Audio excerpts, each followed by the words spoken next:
Good morning. Welcome to the Project Oversight Committee meeting. Today is Friday, March 1st. We'll begin with the roll call vote. Chair is present. Vice Chair Michelle Chan Brungraber. Anthony Alto. Present. Edwin Sniffen, excused. Art Tolentino, Present. excused. Present. Present. Welcome, Present. Art. Good to see you. Right on. Thanks. Robert Yu. Here. And also want to acknowledge the presence of Chair Colleen Hanabusa and Roger Morton. Let's see, I'm calling this meeting to order, I'm sorry, at 8:38. Do we have any public testimony? Anybody in the audience or anybody online? Seeing none. Want to move on to agenda item number 3, January 2024 monthly progress report. Nate Meddings, Corey Ellis.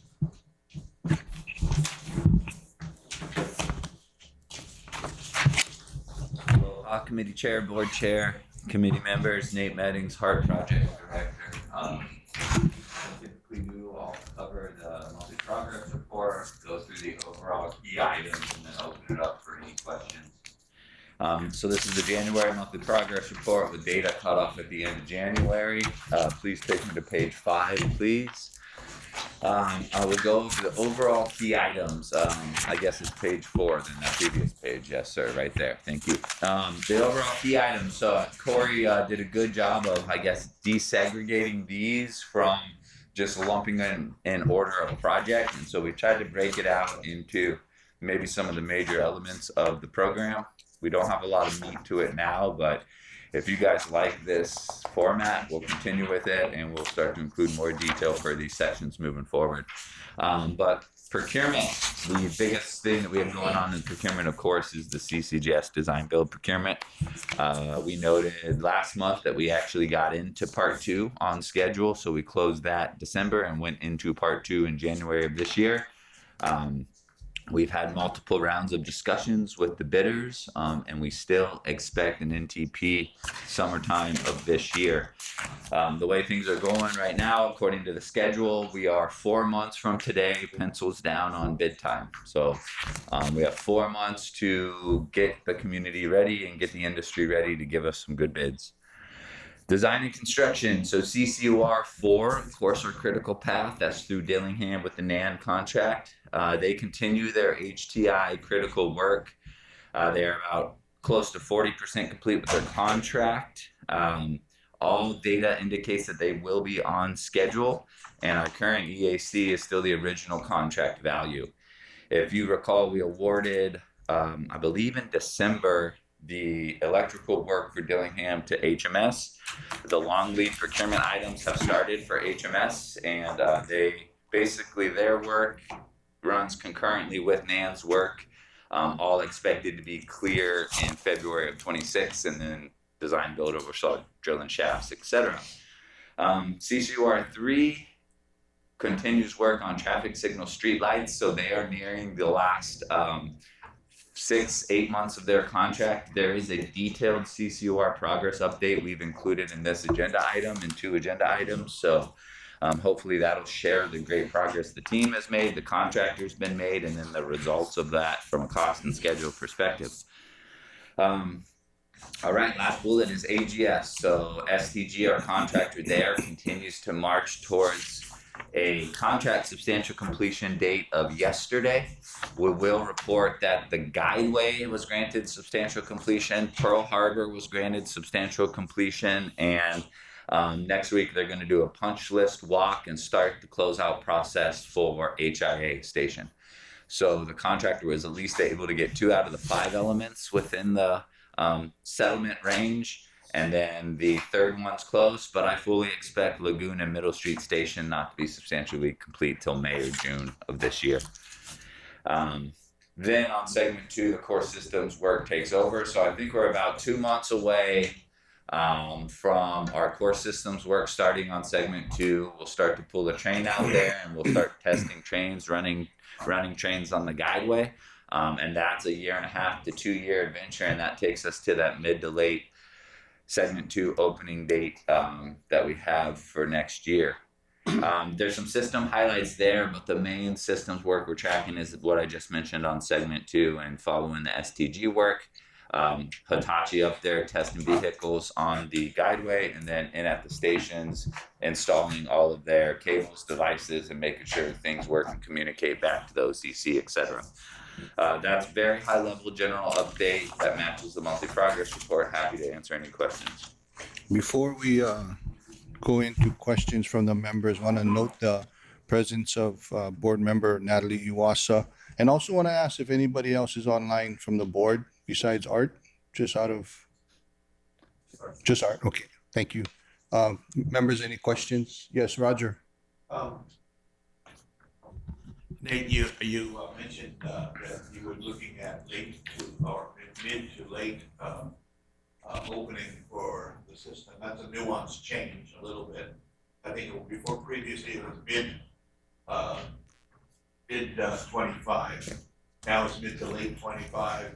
Has there been slippage, and if so, can you illuminate on what that was? Sure, certainly.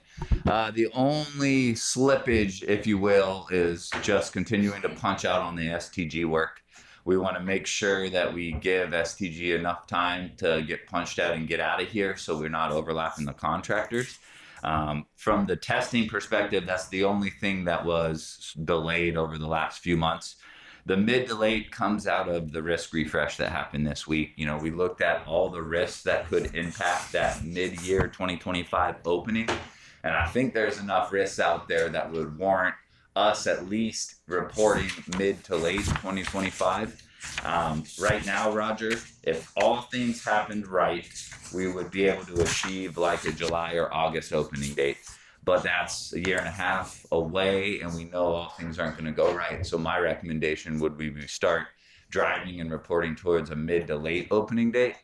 Give us a few weeks to look at the risk refresh info, crunch some modeling numbers, but you know, it will happen between mid to late next year based on all the info we know to date. Yep. Members, any other questions? Yes, Chair, I yes, have a couple Robert. questions. I have a couple questions, Nate and Corey.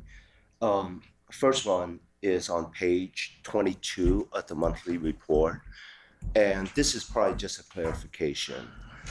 With respect to the total contract awarded, which is 46 million, and this is the on-call, right? It says the total change order amount is 51.9 million. The question is, how does the change order get to a point where it exceeded the original contract so much? Sure, I can speak to that. I believe it was 2023 or 2022 as we were nearing completion of the base contract with Royal Contracting, who is our current on-call contract. We went out for a re-procurement for those services. We went through the process. We actually had some successful bidders that got us to the award phase, but we couldn't negotiate down to what we thought was a fair and reasonable rate. So through that process, we determined that the most cost-effective route is to just use the extension years in the current Royal contract, because the procurement didn't result in more reasonable rates. So we went with the current on-call contract with Royal, which had, I think, 2 or 3 extension years. We funded that and extended it. So although it reports as a $50 million change, it was really the use of those extension years and funding it with that $50 million. Okay, thanks, Nate. So I guess maybe that answered my next question regarding the total amendments, which is 28 million. But maybe just how it's worded, that the total change order amount added to the contract is 51.9 because you have 21 million that's unawarded. That's right.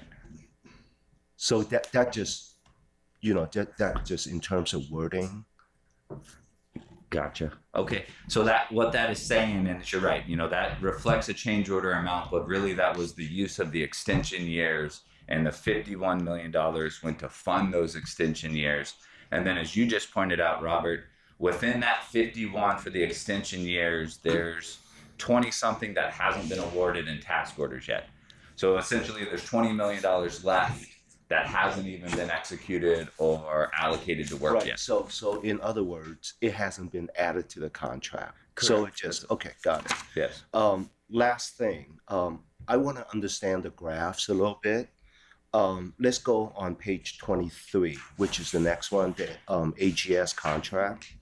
So in the graph, I think I understand the late plan, the early plan, and the actual plan, right?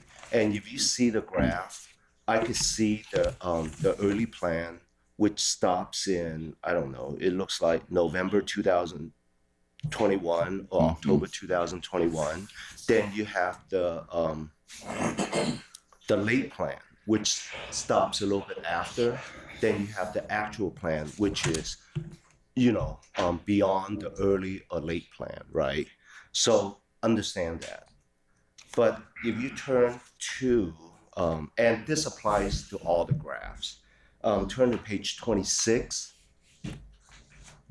under CCUR 3, you see how the graphs early, late, and actual all converge to September 2024.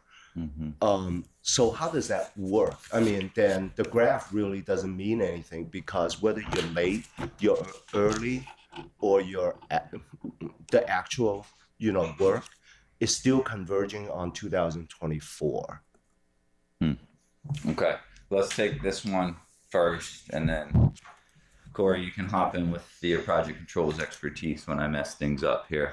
But the CCR3 downtown, and so I'll get into a little bit of progress later on of things outside of your questions. So these are very good questions. So this graph in general, first, the vertical bars, the gray ones represent monthly payments. So those are the actual payments per month. And then the early and late curve as Robert projected. So the early one's the top dash, the late one is the lower, longer dash line. And the reason they both converge September of 2024 is because that's the projected end date right now. That's the substantial completion date. But what that graph is indicating is if you stay between the early and stay above the late, so right there in that big belly, you can go anywhere between there with projection or actual performance, but you still would be able to end on September 24. So if you're trending towards the higher little dash line or the early plan, that means things are happening more so according to plan. So the height of that early plan, that curve, that would be, the performance would follow that curve is if every single activity started when it was supposed to. Performance would be way up there on that curve. The late curve is the opposite of that. So if all the activities happen as late as they possibly could, but still would finish on time, the contractor's performance would be on the lower curve. Both, it would still be possible to get to the end date. And when you would see a projection go fall behind the lower curve, that's when the alarms would go off and you'd start to say, hey, these contractors not going to finish on time unless we explore some mitigation. So, okay, that being said, I understand. But the actual plan is below the late plan and the early plan. So I want to know, regardless of your explanation, how do you fill the gap between the actual plan and the late plan and the early plan? Because, if every plan converges in the same end date, then you might as well just have one graph. It doesn't really matter, right? So, just in the context of this graph, it really doesn't mean a whole lot unless there's an explanation between now and September 2024 to fill the gap. Okay. So how do we go about doing that? Yeah, so in 2 agenda items, we'll talk about filling that gap, and we'll talk about how come the projection curve, although it was under the late, as you pointed out, crossed back into the happy area above the late and then still finishes on time. But essentially, the schedule didn't reflect the Halakwila and Nimitz optimization we talked about, which removed quantities. And so that projection line is just tracking actual physical percent progress in the complete. It's not taking account for quantities that were reconciled out, which we probably should have done, or the contractors should have done through those months, but didn't take that into account. And we'll get into that. I've actually highlighted that in that next agenda item, which we can talk through. But Corey, do you want to add anything? No, thanks, Nate. I think you were going to say similar to what I was going to say. It's just the presentation that we're going to show later will kind of demonstrate how this actual line, we do intend it to still converge in September 2024 with lesser quantities than thought in the contract. Okay, so just for the sake of this meeting here, that answers my next question regarding on the bottom, it says on time. So, okay, regardless whether we're looking at the early plan, late plan, or actual work, it's still on time regardless of how we look at the graph, right? So, you know, like early plan is supposed to be 89.3% complete. Yes. Late plan is 58.1. Our actual completion is 41.2. But because of the way the graph works or looks, everything is on time, regardless what the physical completion percentage is today.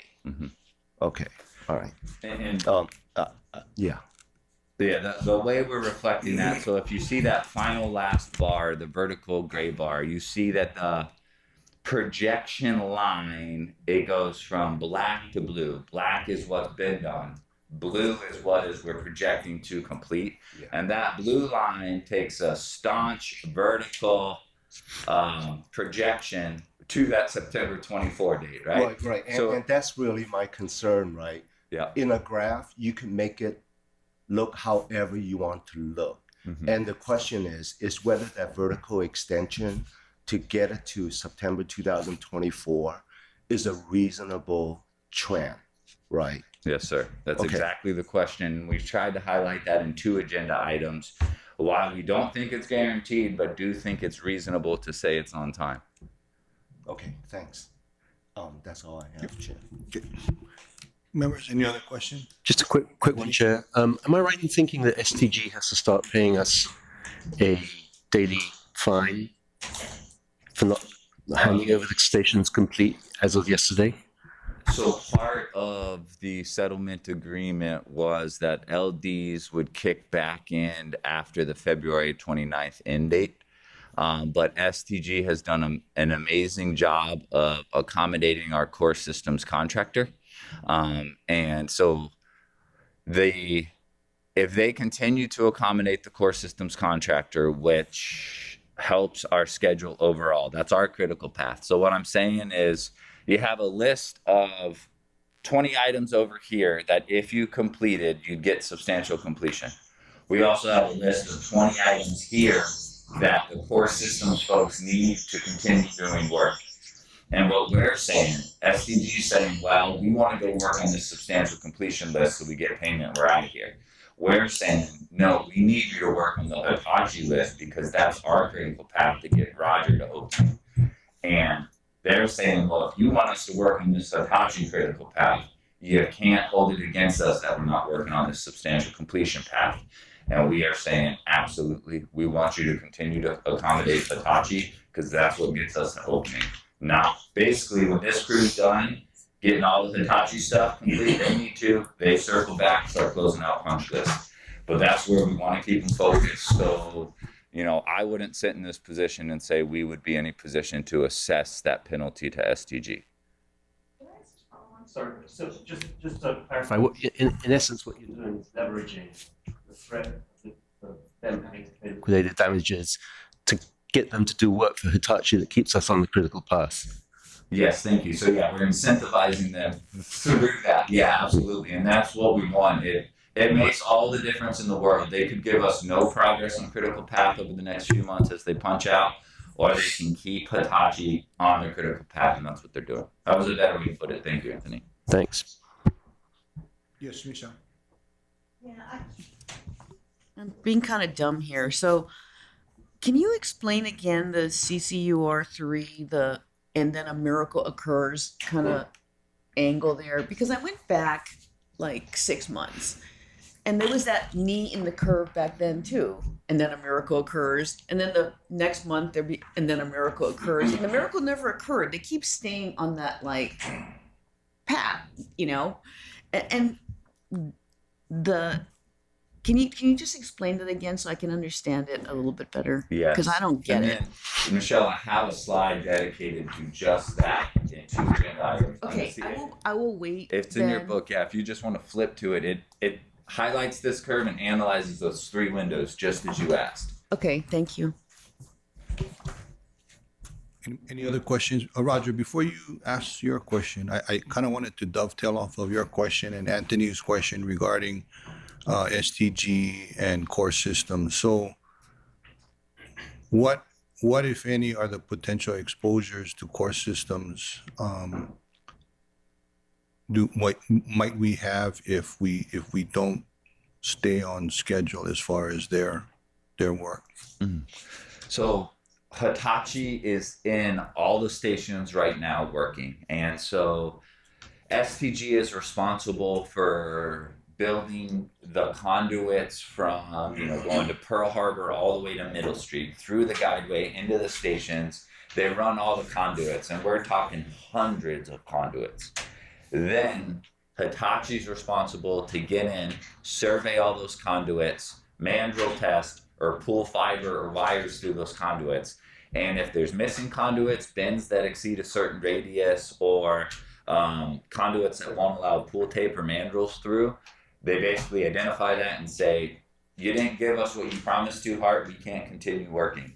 So then we say, STG, get there, go back, troubleshoot it, figure out what's going on with these conduits, because the Hitachi guys are just sitting there waiting. So STG comes back, fix the conduits, gets Hitachi back working, comes back over here, starts to do their work. So most of the time, those risks aren't identified till the follow-on contractor gets there and starts trying to do their work. But the risk is that Hitachi just sits. The commercial risk isn't huge, some standby time, that kind of stuff, but every day that the Hitachi guys sit out there at the stations is a day longer to opening. So that's our priority, is keeping the Hitachi guys moving at the stations. Is there any potential financial consequence? The majority of the financial consequence we've already encountered on segment 2, meaning the biggest financial burden that we have as Hart is what we promised Hitachi when they would get in, and then when they actually got in based on STG's progress. Most of that's already in the rearview mirror, and STG can see the light at the end of the tunnel. I mean, we're a few months away from them being off of the stations. So most of that delay to Hitachi has already occurred, and we've actually restarted it, and they're in the station. So that delay is over, but it's already been occurred. Okay, so we don't foresee any future potential standby or... I would say minimal compared to what... So if you think back to Hitachi, we did a big change order in 2022 to make them whole for all the years of delay. In that change order, it said we were going to open segment 2 in December of 2022. And then things are happening now. We expect 2.5, 3 years later. And so, but that's already happened. That delay's already happened. And so that's going to be the big cost coming from Hitachi, is what happened from December of 2022 until whenever we do open on segment 2. 2.5 to 3 years on the long end. But that's already occurred. Hitachi's in there working. Now, we are expecting a claim from them that we're going to have to sort through and go through all of that. But from now until opening, the damages and costs are going to be minimal because they're already working. Okay. But Right. that's the importance of STG staying ahead of them to try to, because we've already gone through the delay, damages, and settled with STG, and we're leaving as partners, and they're happy. And so they're helping us try to minimize the delay on the Hitachi side by continuing to prioritize their work. So that's still an open item though, right? Yeah. Okay. Yep. Roger, sorry. Yeah, I think you said Makalapa and DKI are pretty much completed. We went on a walk through there and it looked pretty completed then. What's the nature of the work that's left at Lagoon and at Middle Street? Lagoon's really finish work in the rooms, like the TCCR mechanical, electrical rooms. And most of it is just making sure the final form and function works for Hitachi. So it's really the biggest work remaining at Middle Street is cladding. At any of the stations is cladding. So if you drive past there and you see like tie deck or something that looks unfinished, there's mechanical cladding that goes on the sides and the ceilings that covers those gaps. That's probably the biggest noticeable piece of work remaining. But all the other stuff is very, very manini or like detail oriented. Time consuming, but Time detail. consuming, Right. but it's like painting conduits, ensuring light fixtures are hung at the right height, and ensuring. So Hitachi basically pulls cables throughout and connects it to the devices, and then we make sure the devices are working and things like that. So you have to go through, check every device before we can give STG substantial completion. So checking up those systems, the fire systems, the water systems, that kind of stuff. We're in the last leg of that. Okay, one more question, Chair. Little off topic, but you mentioned pulling all the cables. When is the time that we should try to monetize part of the system by allowing commercial people to pull cable and put fiber into the guideway as we planned? Yeah, Roger, you're right on with that. There's plenty of available real estate that is prime for that kind of stuff after it's built. It's very hard to take advantage of it while it's built because you can't put existing utilities on the guideway without a temporary solution. And by the time you already get to that temporary solution, you might as well have relocated it. But now that it's actually up and operational, there's room there to lease out that real estate to capitalize on it. So I would say after we get open would be the time. After we open segment 2. Yes. Yeah, I know, because there's a lot of data at the airport area, a lot of data storage and things there, and internet things at that point. So Yes. okay. Members, any other questions? No? Okay, I just have one, Nate. The Kamehameha Highway 138 kV undergrounding. So do we have, and I was trying to find it in the long-term financial plan, is there any estimates on what the actual work is gonna cost? Yes, sir. There is. Right now, that project is baked or incorporated into the UTIL budget, UTIL. But we talked about this week, those designs are complete now, and we're awaiting final HECO designs, but we talked about pulling that out of the UTIL CPP and creating its own CPP since it's going to be a standalone contract. I don't want to quote you a number. I can get you what that estimate is. I don't know it off the top of my head, but I can get you what that is. But right now it's currently in the UTIL budget, but Corey and I are going to pull that out, establish a separate CPP so we can track it. Okay, so I guess, and this may be a little after the fact, but can you explain what the justification is for that relocation? Because the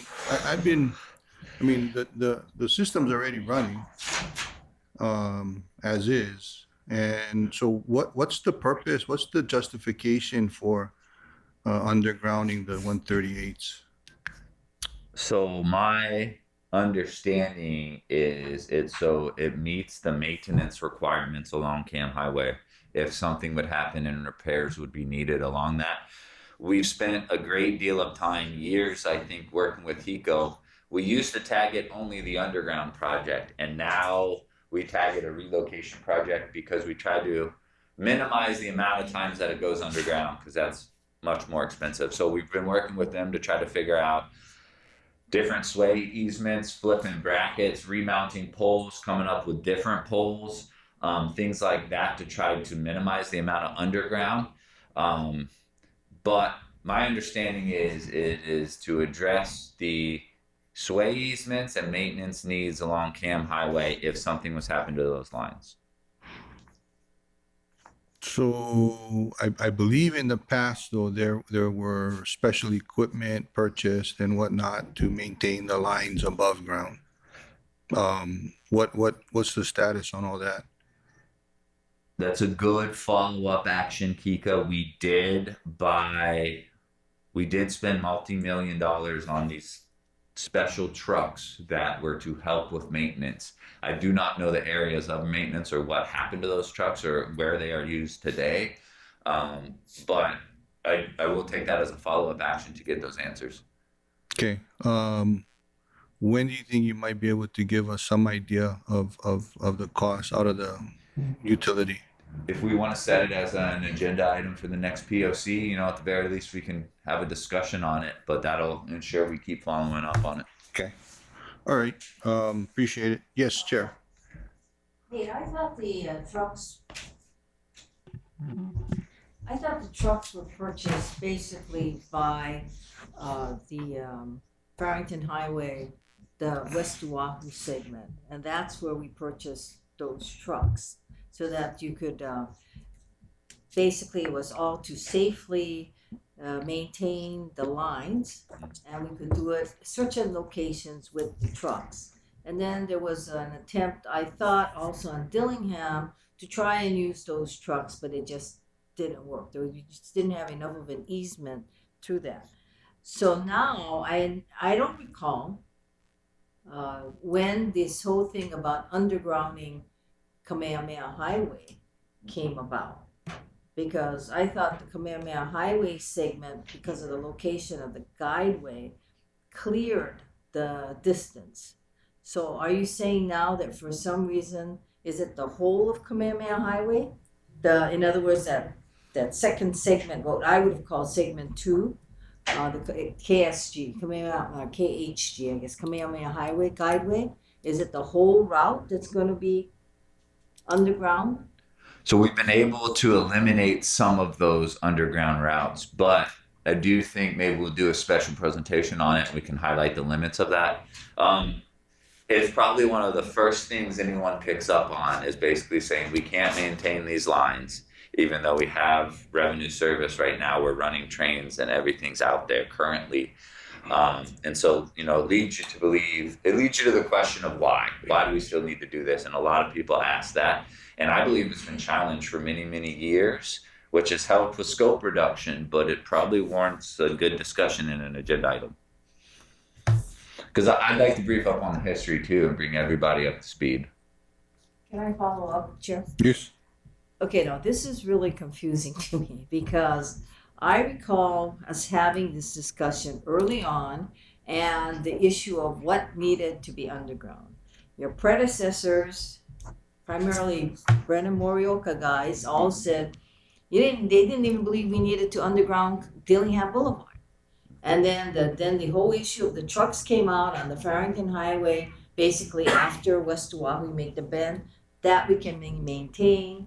And then there was also an issue of whether we needed to maintain from the stadium. And then there were supposed to be 9 poles or areas that had to go underground, but it was supposed to go under and come out.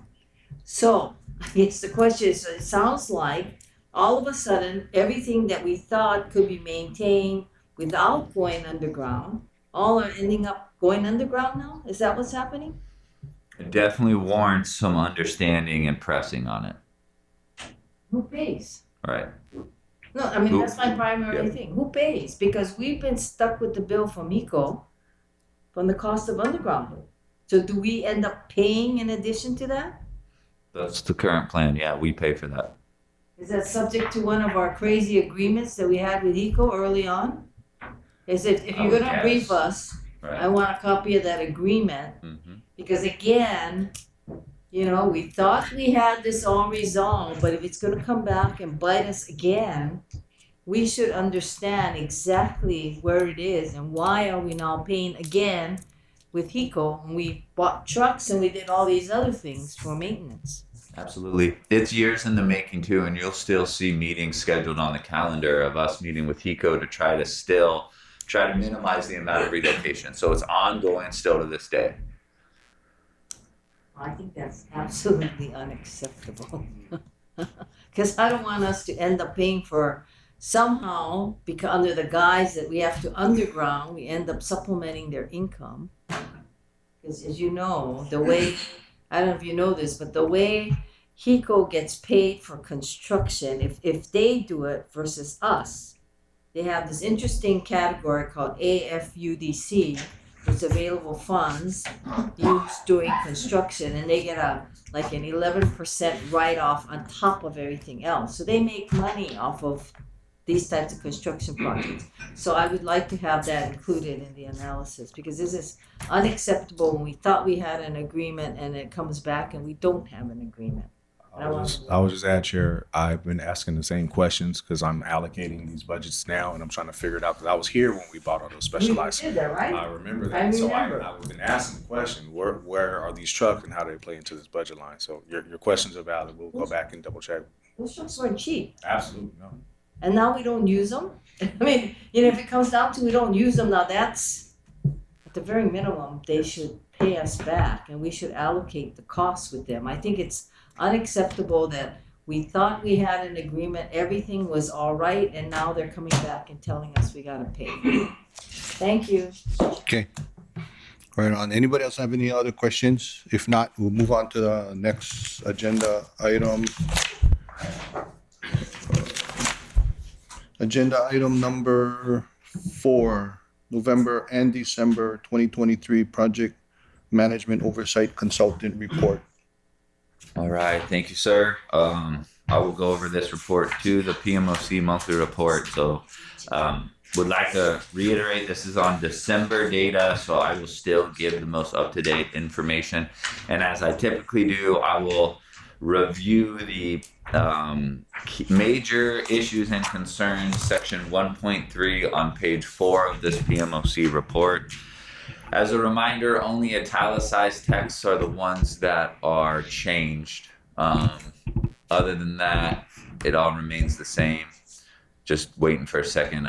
You're pulling it up. I can just go through it. I think Nate, sorry if I could interrupt for just a second. I forgot to ask if there's any testimony in the public present here or online for either agenda items 3 or 4.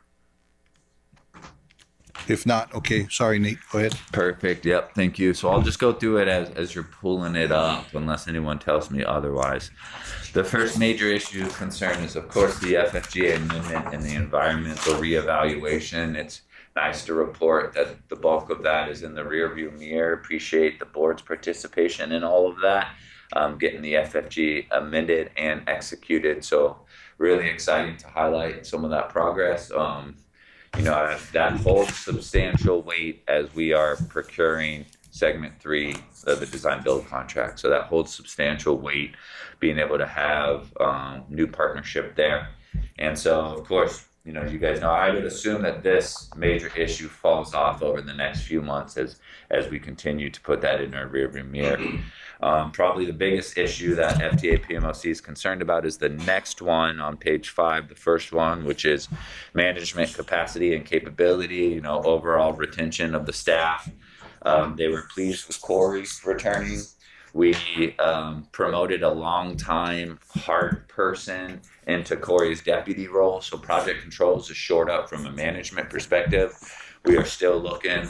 We still have big gaps on the cost side of the team, stuff like that. We're looking to backfill, but from the director and deputy director, we have filled that. Of course, Richard Oshiro stepped into a new role. You guys will see him in the product of his new role during the finance committee. But then there are some key vacancies, management and below, that the staff or that PMOC is worried about. The only one I missed, thank you, Corey, is we did hire a director of planning and environmental through Jacobs. The gentleman, Sean Snow, is here on island now full time, so he's engaged fully as part of the team. I'm sure you'll get a chance to meet that gentleman through a presentation. So it remains to be a concern with PMOC, FTA, and HART, but we've been able to bridge those gaps and keep making progress. CCGS procurement and CCOR construction. So CCGS procurement, we talked about heavy and hot into part 2, had multiple meetings with the bidding community already. Really good participation and excitement with that community. And so 4 months from pencils down, you'll hear me say that a lot. The CCOR team is challenged, as you're going to see in the next agenda item and the next 2, to finish downtown utilities in September of 24. That means a lot to us because it clears 85 of the shafts. There's about 140 shafts in CCGS, to Civic Center. Downtown clears 85 of those. So if we can report 85 shafts are cleared before you have pencils down on a bid, that is 180 degrees different than the previous procurement. So that's a huge risk reduction in that. You'll see a lot of that is built into what I will present on CCOR3 and why it's so important for us to drive that project home. And then CCOR Dillingham remains on schedule. That is our critical path. A day delay in Dillingham is a day delay to the overall project. Already highlighted, HMS is now a part of Dillingham. It's been awarded in a contract, so that's huge for us. We have a contractual path to get out of the way of the design builder. So I guess that's it for their key issues. I'm happy to talk about anything on the report, answer questions. Thank you. Members, any questions? Yes, Chair. Nate, we do know that the PMOC reports are done by whatever HART gives them in Yes. terms of information. So they don't do any independent investigations. So we'll give them that. I am curious because when I thought the management capacity and capability, we have the vacancies. However, when you look at what's in the italics, it talks about 15 vacant positions out of total of approximately 60 HART management employees. The fact that when you mention Corey is HDR, I believe. And so, as of the last meeting we have city filled 39. And out of those, they're not, quote, I believe, what the quote unquote PMOC is looking as HART management employees. I don't think that's in any way, there's definitely not city because we don't have 45 filled and we have a lot of other positions. So can you give us an idea, and if you can't, then we'll ask the next time that HR meets, what exactly I guess is given to the PMOC for them to come up with. I mean, it's a concern of theirs, like it is a concern of this board about our management capabilities. However, they're dealing with a different deck of cards than we are. I'm looking at it, it doesn't compute. Does not compute. Yeah, I can't speak to how these numbers were written down. I know how, so they were informed through, so like you said, in addition to our monthly progress report, PMOC touches base with Vance and I once a week just for progress updates. Not a lot of new information gets shared. But then at the progress meetings, a lot of these questions are asked and then breakout sessions. Last progress meeting, PMOC, FTA, they asked for old org charts from 2020 all the way through now in departments, and they asked for a lot of org charts and FTE counts, etc. So I have no idea how to reconcile these numbers to what was provided, but we provided them a lot of information. So I guess that's a result of information overload. I'm not sure which ones to tie to, but they had all the current org charts, the old org charts. And so I think he's trying to look at city and seconded. So like city and HDR, because from the FTA perspective, a seconded staff, they count as like a city staff, but I can figure out how to try to crosswalk that for you. But the concern, I think, is very, it's very much the same. Yeah, no, I believe that we all share the same concern, but notwithstanding that, it makes a difference to me, and I think to the rest of the board, where these bodies are being filled from. So So when I'm looking at 60 with 15 vacant, so that's impossible because we only have 39 filled, including everybody. So we cannot have only 45. Yeah, and that last parenthetical leads me to believe he's including HDR, including approximately 5 PMC, because PMC is our HDR contract. You know, I don't know which 5 he's picking, etc., but that leads me to believe that's what he's doing. And if, I mean, I can understand the presenting them with their old org charts, but remember these org charts have been revamped how many times by the request of this board because it just didn't include what we wanted. There were org charts that we had that had no HDR type people in it, and those were how we were being presented initially. So I just wanted to verify that if you knew where they got these numbers from, because they do not come anywhere near to what my understanding of our numbers are. I'll certainly find out. Thank you. Thank you. Members, any other questions? Yes, Michelle? I have a couple. With respect to the PMOC, the FFGA you said was accepted, and you did risk planning with them this week. What indication did you get that they're willing to be flexible on us jiggling the FFGA numbers as long as the total remains the same? Where they were contributing a lot of ideas, or they were like no, this is what we agreed to, we just signed it. No, I mean, I think they understood that there was a lot of risk that we hadn't identified, especially inflationary risk, and that we needed to put that into the program. So I was wondering if you could comment on that. Yeah, definitely. So thanks for bringing that up. So all week we conducted a risk refresh with FTA and PMOC's participation, led by an independent facilitator, with the purpose of trying to establish a comfort range with FTA, PMOC, and HART with what we can afford with CCGS. And the focus was on what we could afford within the $9.1 billion project cost budget. So we went through the active projects and the future projects and all the professional services staff, etc. Looked at what we have on the books as far as cost scope projections, look at risks associated with those. And we actually got into like what we have in our current staffing plans, etc., to give everybody a comfort level with what's in the books, and then risks associated with that. And then the expectation is over the next 2 weeks or so, all that risk information gets incorporated into the risk model, spits out a number that includes the new affordability range for CCGS. So part of that's looking at all of our current budget items and what we know about it, and risks that have changed from a year ago to now, 2 years ago to now, etc. And then the last part of that was looking at our funding scenarios and stress testing that. What happens if we come in under the projections by 1%, 0.5%, over the projections by 1%, 0.5%. And this is something that is done nationwide, so we have a lot of national data inputs into that.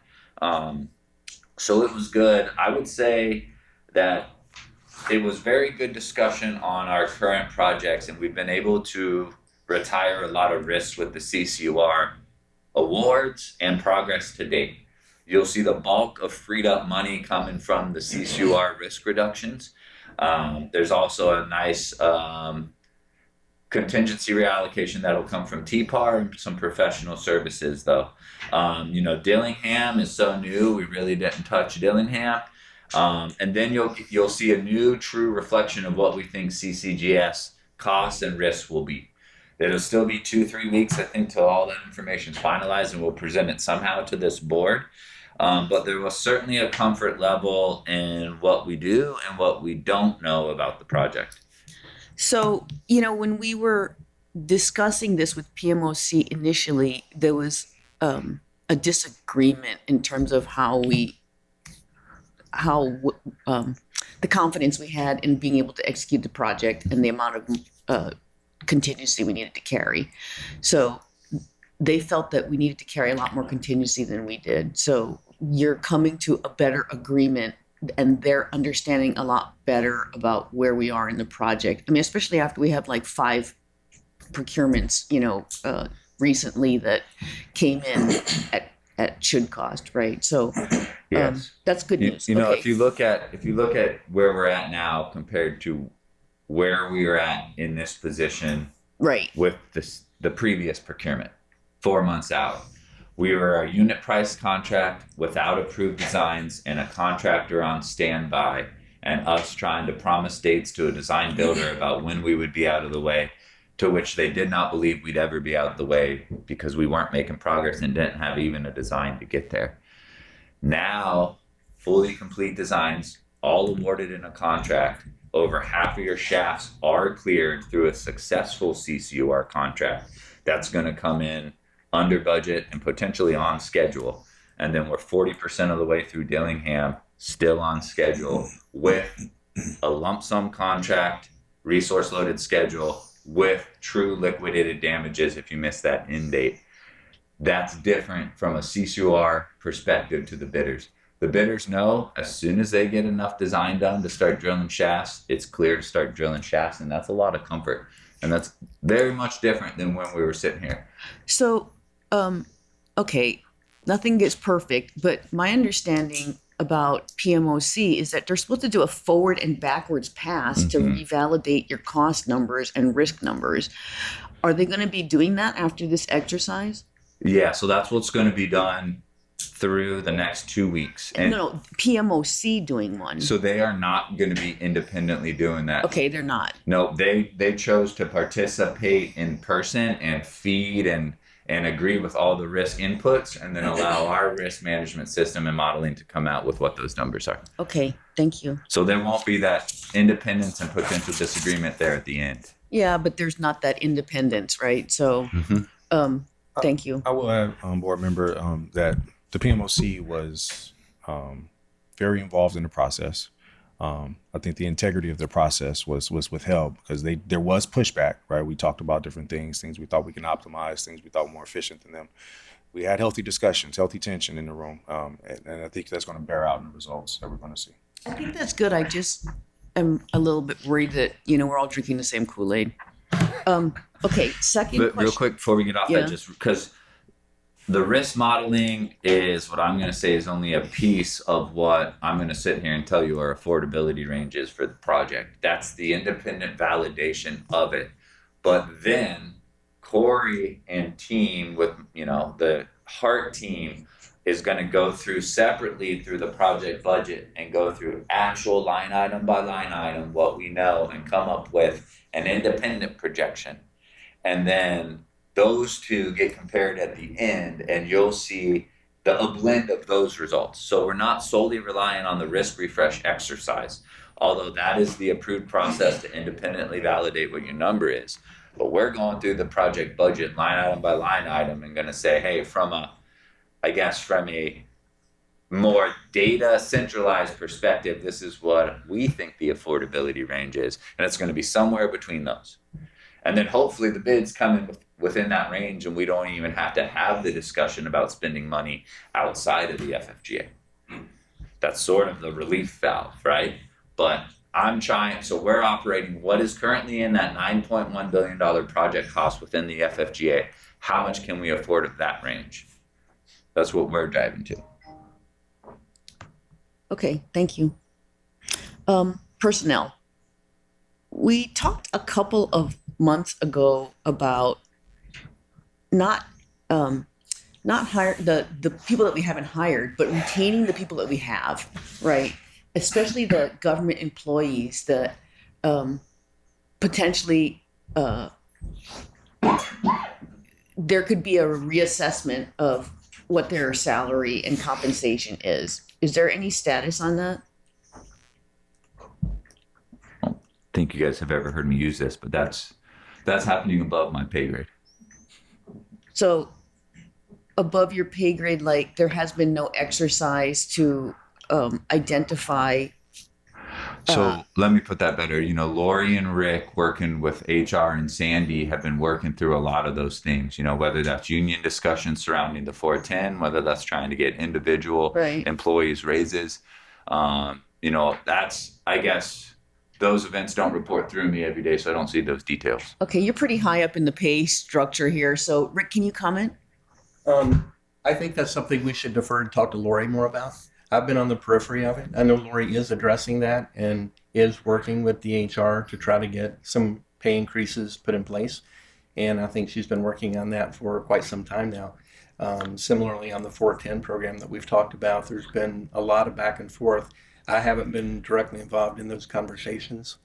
I think it's just important to the employees to know that we're kind of pulling for them and whether we need to do anything to help, because retention is really, really important, just as important as hiring, because when you lose somebody important, we have lost all that experience. That's all. So I just want to reemphasize that the board, and I think a lot of the members feel the same way, that we'd like to help if we can. We're supportive, and we'd like to understand and let the employees know that there are actions being taken to try.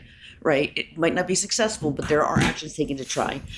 Michelle, real quick, a lot of the Hart employees watch these board meetings and have reacted with a lot of sincere appreciation to you folks and board members for speaking about those and looking out for them. So they do watch and appreciate that, Michelle. So thank you to that group from them. Certainly keep that I up. think we're probably running out of we know how to do it options, and we have to kind of move to the we're going to need a little bit of help options. And I know we always try to do it ourselves, but it's been years and years and years and years, and there's still some good ideas, but I think we're kind of getting to the end of the road here. We can ask for help.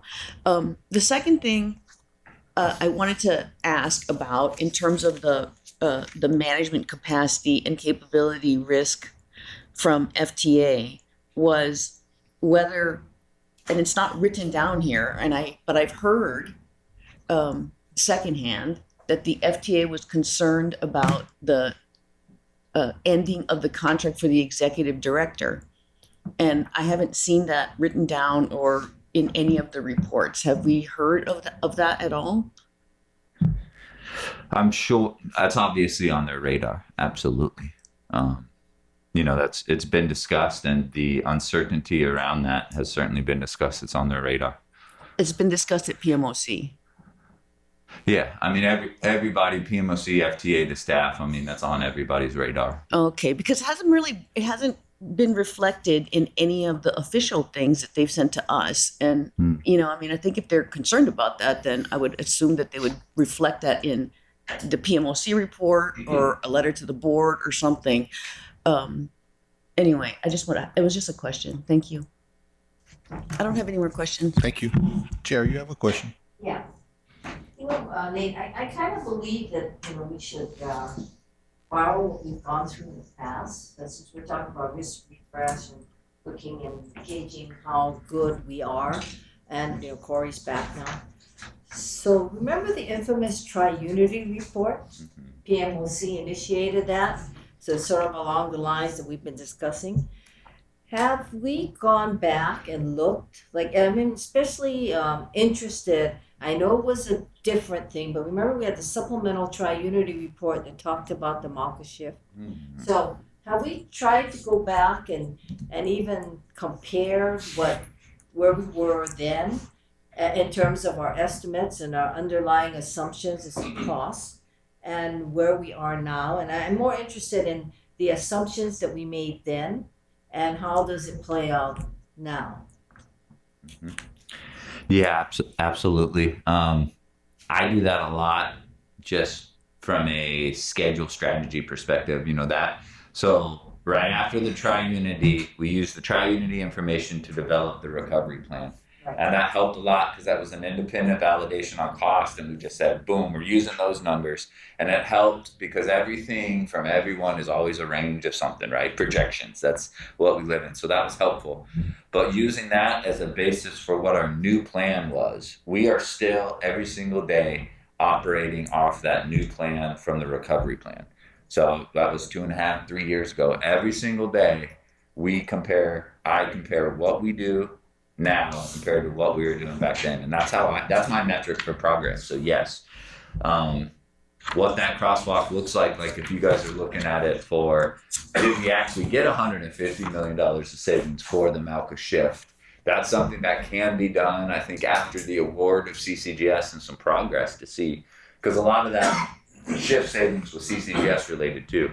I think CCR, we could track those, but yeah, there needs to be, for you guys, some comparison with the recovery plan as our baseline metric for success. That's the only thing we can compare back to.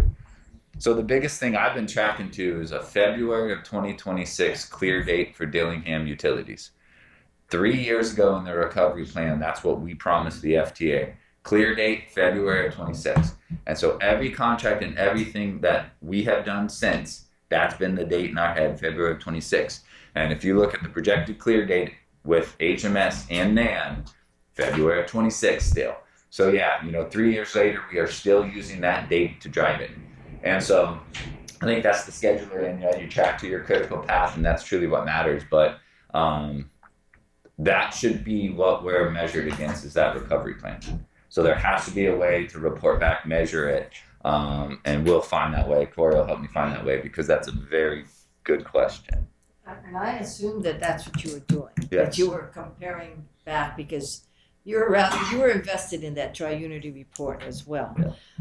But I'm glad to hear that, because I really would like to know how we are measuring up, because it's a validation of the assumptions you made, assumptions maybe Corey has to now rely on, and for Corey to rely on those assumptions, if you can validate it. So, if there's a way, and I'll ask the chair this, if there's a way that at some point you can kind of give us a quick synopsis on where we are and where we were then, as opposed to us kind of guessing as to what we said, what we thought we were doing back then, what we did wrong in the estimates, and then, of course, coming back now. So, I would appreciate it, and I assumed that you were doing exactly that. So thank you. Thank you, Mr. Chair. Okay, members, any other questions?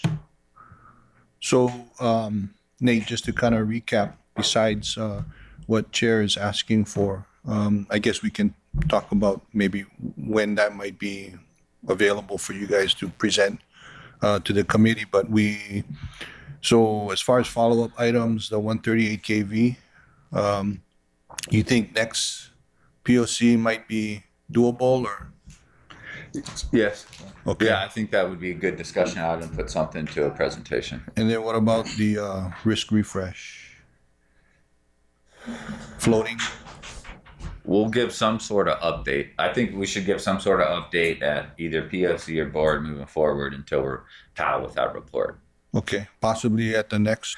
So what we committed to is in 3 weeks, there's an FTA quarterly meeting, and we would at least have enough of the info to inform a slide deck for them.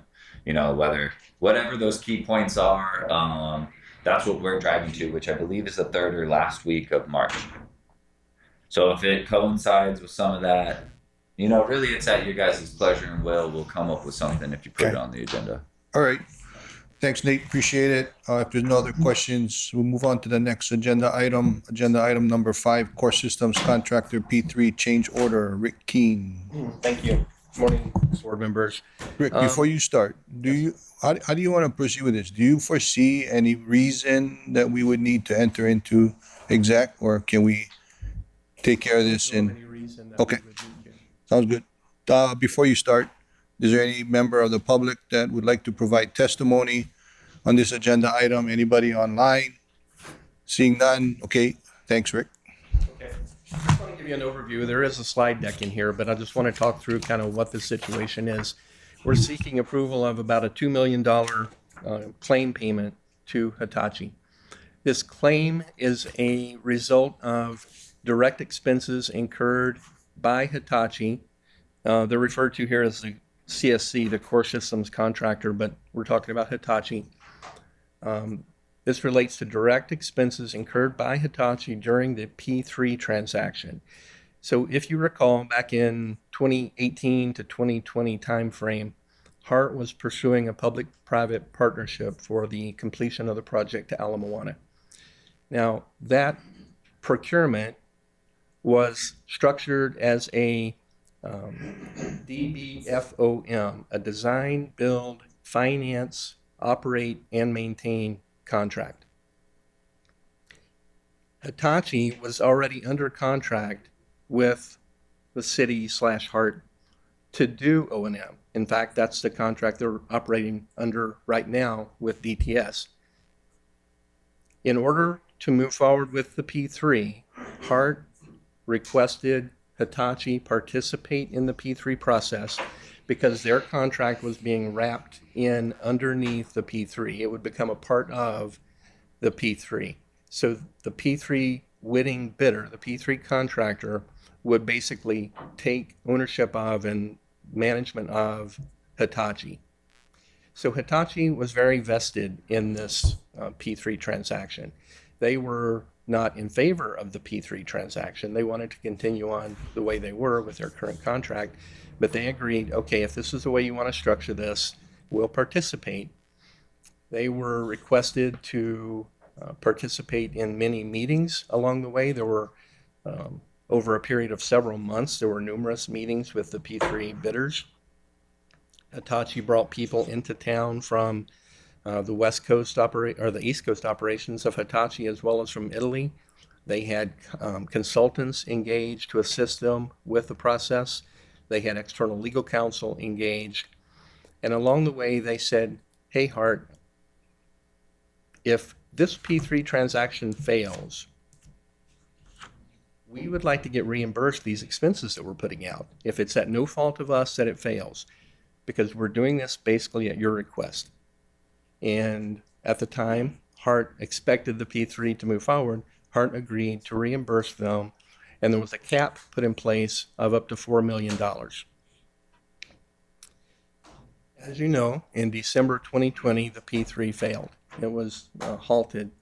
So shortly thereafter, Lori came in to Hart in January 2021, and I think it was January 2021 or shortly thereafter, we did receive a request for payment of up to $4 million from Hitachi for costs associated with the P3. So that was about 3 years ago. We've been back and forth many, many times. This hasn't been a frequently discussed item, but over time, this has been discussed numerous times. We have about a stack of about a foot tall set of invoices and documents from them, and we've been going back and forth for quite some time. We did reach agreement with them finally on the amount that's listed here, a little over $2 million.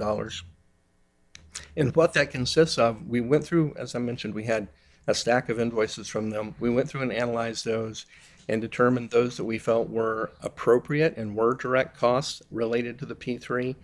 Many of them we determined were not appropriate or they were not sufficiently documented. So we came to a conclusion with Hitachi on $2,016,000. Majority of that, if I recall correctly, were in three categories. One were external legal fees, and I think that was about $1 million in and of itself. Sorry, Rick, what were those fees? Excuse me? What were the Legal fees. Okay. Yeah. They engaged an international law firm to come in. They were here in many of the meetings. So those fees alone were about $1 million, and we did go through those invoices, make sure that all the documentation did point to the P3. Of course, they had significant travel costs, and then they had, as I mentioned, third-party consultants who were also engaged with them. So that's the nature of this claim and what we've concluded. And so we do seek approval of this payment. Does that conclude your It does. presentation? Members, any questions? Yes, Natalie. Thank you, Rick. So I remember, I think it was with the P3 where there was a discussion that because it was going to be very costly for the potential bidders to put together a realistic bid, that that Hart would pay X amount. I don't remember, it was like 500,000 or $1 million per bid or something along those lines. Am I thinking, was it related to the P3? Yes, that was a different issue. That was a stipend that was stated in the procurement documents that if the bids failed, the losing bidders would receive a stipend. I don't remember what that dollar amount was. Do you guys remember? $1 million? 2.5 each. Was it 2.5? Anyway, it was somewhere in the, let's say, $1.5 to $2.5 million range per bidder. Okay, But that so was totally separate than this. Hitachi then wouldn't have been were not able there. or eligible because they were just providing input and They were getting pulled into, and their contract was going to become a part of that contract. So they had a lot at stake, and they wanted to represent themselves and make sure that whatever got negotiated, that they were in agreement with. So they were at the table, they were answering questions, providing information to the bidders as the bidders put together their proposals, and they were also looking out for their own interests. So they were there participating in that transaction at the request of Hart. Separate from that were the bidders. There were bidders involved. They were putting together proposals. They had a team of people. The stipends that were previously paid related to the bidders. okay, so Hitachi was not one of the bidders. and stipends were paid to the bid. Okay, That's thank correct. you. Thank you, Chair. You're welcome. Yes, Vice Chair. So your chart says that the agreement was not executed. That's correct. So legally, they went at risk based on the government drafting and with them the agreement. They went at risk. Is it executed now? No, there was an overarching agreement that included many different components that was being drafted. This particular aspect became part of that agreement, and this aspect, this particular piece, had been agreed to. The overarching agreement was never fully executed. So it's that section 11.2C was not ever part of their contract. So they went at risk based on us saying, yeah, we'll pay these expenses, and now we're coming good on it. Are you going to execute that section? So how do I have any legal justification to pay them if I don't have it under contract to them? Well, it's not a contractual matter, but we're looking at this as a claim. That So- these are expenses they incurred that they otherwise would not have But they're incurred. out of scope expenses. Correct. So how do they have a claim for out of scope expenses when the scope of their contract doesn't include it? That's what I'm kind of struggling with Well, it was legally. done at the request of Hart. Rick, I think that Kathleen might want to enter something. Kathleen, you have, I just said be happy to brief the committee in executive session. Okay. members, what's your, I think that based on the government's intent and the size of the claim and the fact that you kind of were, putting them kind of under duress, like you're going to have to do it. I think that the amount of the claim is small enough and I don't need to go into executive session, but I would like to follow up with Kathleen separately and understand what that is. So if everybody else is okay with it, I think the claim is reasonable. yeah. No, I appreciate that, Vice Chair, and I share your concerns. Initially, I in discussing this with Lori, I kind of was more leaning towards, well, maybe I should ask, are there any other questions from the members before? Okay, go ahead, Roger. More of a comment as a sort of watching this unfold. I know that there was a tremendous amount of effort that Lori made personally to go over every item of the claim. And as Rick had mentioned, it started at a 4 million plus claim, and it was reduced substantially, even down to things such as disallowing first class travel, insisting that coach was the appropriate amounts, and many, many other things in that nature. So myself, I'm satisfied that Hart has done a reasonable job and an appropriate job in going through the claim and paying for those things that we rightfully owe, but also making sure that the claim was not padded. Yes, Natalie. Yeah, just a comment. So we just heard from Nate how Hart asked contractor to go and STG to go from their punch list to helping another contractor. And so it seems to me that this is kind of a regular occurrence, and perhaps that was under their agreement, and this technically is not part of their contract. But I think if Hart were to say no to this, that would, be a bad message to contractors in the future for any requests. So just wanted to make that comment. Thank you. Yeah, so any other questions? So I appreciate the comments from Vice Chair as well as from Roger and from Natalie. I think, they share mine and I'm sure other members' sentiments, but, I agree with Roger, and I was contemplating requesting further information, but I think at this point, in light of the discussion here today, I think and this is an actionable item, right, Dan? We have to take a vote. I'm sorry. We have to take a vote to refer this to full board. No, because it's under 5. So we don't have to take a vote I'm sorry, Chair, for which item? for item number 5, the change order. Yeah, if To- you want to approve it and recommend it to the full board, then yes. Is this recommended to the full board at 2 million? Is this recommended to the full board for further action, or is this just For the approved? Yes, it would be for the full board. Why does it go to the full board if it's less than 5? Yeah, I think you approve it, Kika, as long as we agree. Let me change. Okay. Just 1 second.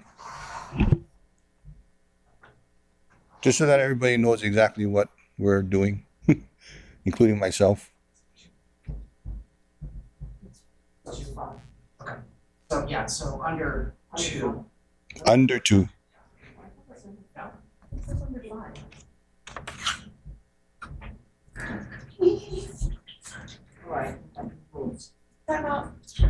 Can we shave off another 16? No, just kidding.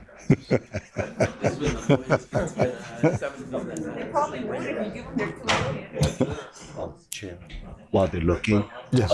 because of You want to recess? Oh.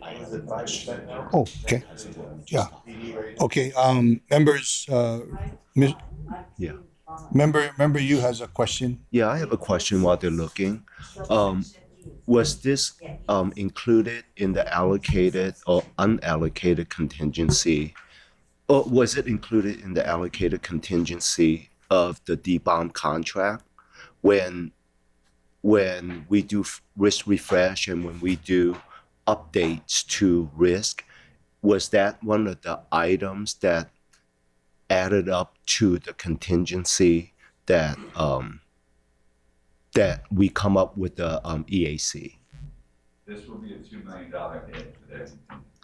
No. Was that included in the allocated contingency? Originally, no, sir. Okay, then, Additional $2 million hit. right. So then the question is, when we look at the contingency, there's a list of items that we come up with for that allocated contingency amount. If this item is not included, then should it really come out of allocated contingency? Shouldn't that be an unallocated contingency matter? Yeah, so, I'm just bringing this up as a procedural and a record-keeping thing. It's unallocated, That's what I'm. Also has to go to the board. it has to go to the board then. Yeah, and so apologies for my confusion. So yeah, everything that's unallocated goes to the board. Over 5 million also goes to the board. Between 1 and 5 is just POC. So really, that's two different. Yeah, so Nate, let me ask a question. Is this within the budgeted allocated contingency for this CPP? So allocated contingency is to account for the things we know about and don't know about. This is kind of a one-off because if it happened through like the contract process, it would be shame on us for not knowing about this. Like if it was a typical change order, right? It would be, you have 10 million of allocated contingency. You are digging a hole, you run into a utility that's going to cost $1 million to relocate. Instantly, we take that $1 million from allocated and move it into the forecast column. So then your remaining contingency is $9 million, right? And that process would have happened if this went through the normal, I I guess, contractual process as we're managing it. So that would have been straight from allocated. So typically that's how the evolution would work with the number. It'd start from allocated and it would come out there because it's contract related. This one, though, it was talked previously if the city was going to pay for it, if Hart was going to pay for it, if we were going to split it. I think now it's been determined that Hart's going to pay for it, so it's kind of new. We can take it from allocated, or if the preference is unallocated, we could go through that. But Yes, Chair. We've known about this for like 3 years, right? So how come it never got put into plan, even half of it, right? So if you thought you were going to split it with the city, you would have put the 2 million in because that's half of 4 million. And I mean, I don't understand why it's not anywhere. I mean, I get that you didn't know where it was going to come from, but it's not. You're saying you didn't have it anywhere in the budget because it was really kind of a weird, just a claim that came in, not a part of a project anymore because the project was dead, right? Gotcha. So it's I get the one-off thing and I get why it's probably not in there. So the question is, what are you asking for? When you give this briefing, what are you asking for? Are you asking for it to come? Are you just wanting to get approval to pay it, or are you asking for it to come out of unallocated? So Corey came up and said that we did include it in the risk register starting a few months back, as we knew it could be a potential risk. But even even at the start of this, I'm not sure how it happened, but maybe it was an initial denial from the Hart project team. But even from the beginning, this wasn't a negotiation that Nate was a part of or anything. So my original thought was that it's a city cost or a split cost, and then some evolution of that didn't circle back with me is that it's a project cost. So as soon as we got word that it could be, Corey added to the risk register as he could, but that's why it's not on the change logs. Yeah, so it is a fair question, allocated, unallocated. However, what we would typically do is something like this that we are aware of. We might not agree with the merit of it or how much we're going to pay. We will put on a risk register, identify it as a potential cost. That's kind of what the modeling does for us. It takes that into calculation if this hits or if it doesn't hit. So it never evolved through our change management process like a typical change order would, but it is something that we're capturing. This would be a realized cost now if we do go for it. So we can justify it coming from allocated contingency, but I can understand also the unallocated contingency if that's what the board. And I think that to support that, I think the evolution was Hitachi originally submitted this for like a project change order and cost. Our team looked at it and said, rightfully so, this amendment was never executed. We don't owe you that. Per contract, we don't owe you it. P3 never went through. Tough. And then at some point, the city made the business decision to say, all right, let's work through this claim, right? Because it makes sense from the comprehensive city business decision point. So our project team denied it, said no. Then they probably went a different avenue, which rightfully so. And then the city made a business decision that it makes sense. Chair, before I go to you, Robert, are you done with your question? Chair had her hand up. Okay, before I go to you, Chair, so just so I understand, if an item is not on the register, I mean, is the register exhaustive? I mean, just because it's not on the register doesn't mean it can't come from the allocated contingency, correct? Allocated. Yeah, you can't just use it for. Oh, what are you asking for? Are you asking for? Hang on. I mean, am I correct? I mean, what you're explaining is that it was somewhat in flux, and at some point you did include it because prior to this there was a question of who was responsible for it. But it is on the risk refresh. But even if it weren't, it's not that the risk refresh register is an exhaustive list, correct? True. Yeah. Okay. Sorry, Chair. Go ahead. Well, all I can say is I wasn't here, so I don't know what the P3 arrangement was, but as far as I know, I didn't think there was like a contract called the P3. The P3 was a decision made, I assume, administratively with or without the concurrence of the then board, that it would proceed along those lines. So it's not like a CCGS contract. So it doesn't take the normal form. What I'm concerned about for the board is that you want money, and I want to know what the color of that money is. And where's it going to come from? And with all due respect, Corey, just simply because you put it on a risk registry doesn't tell me that that's where we're going to pay for it.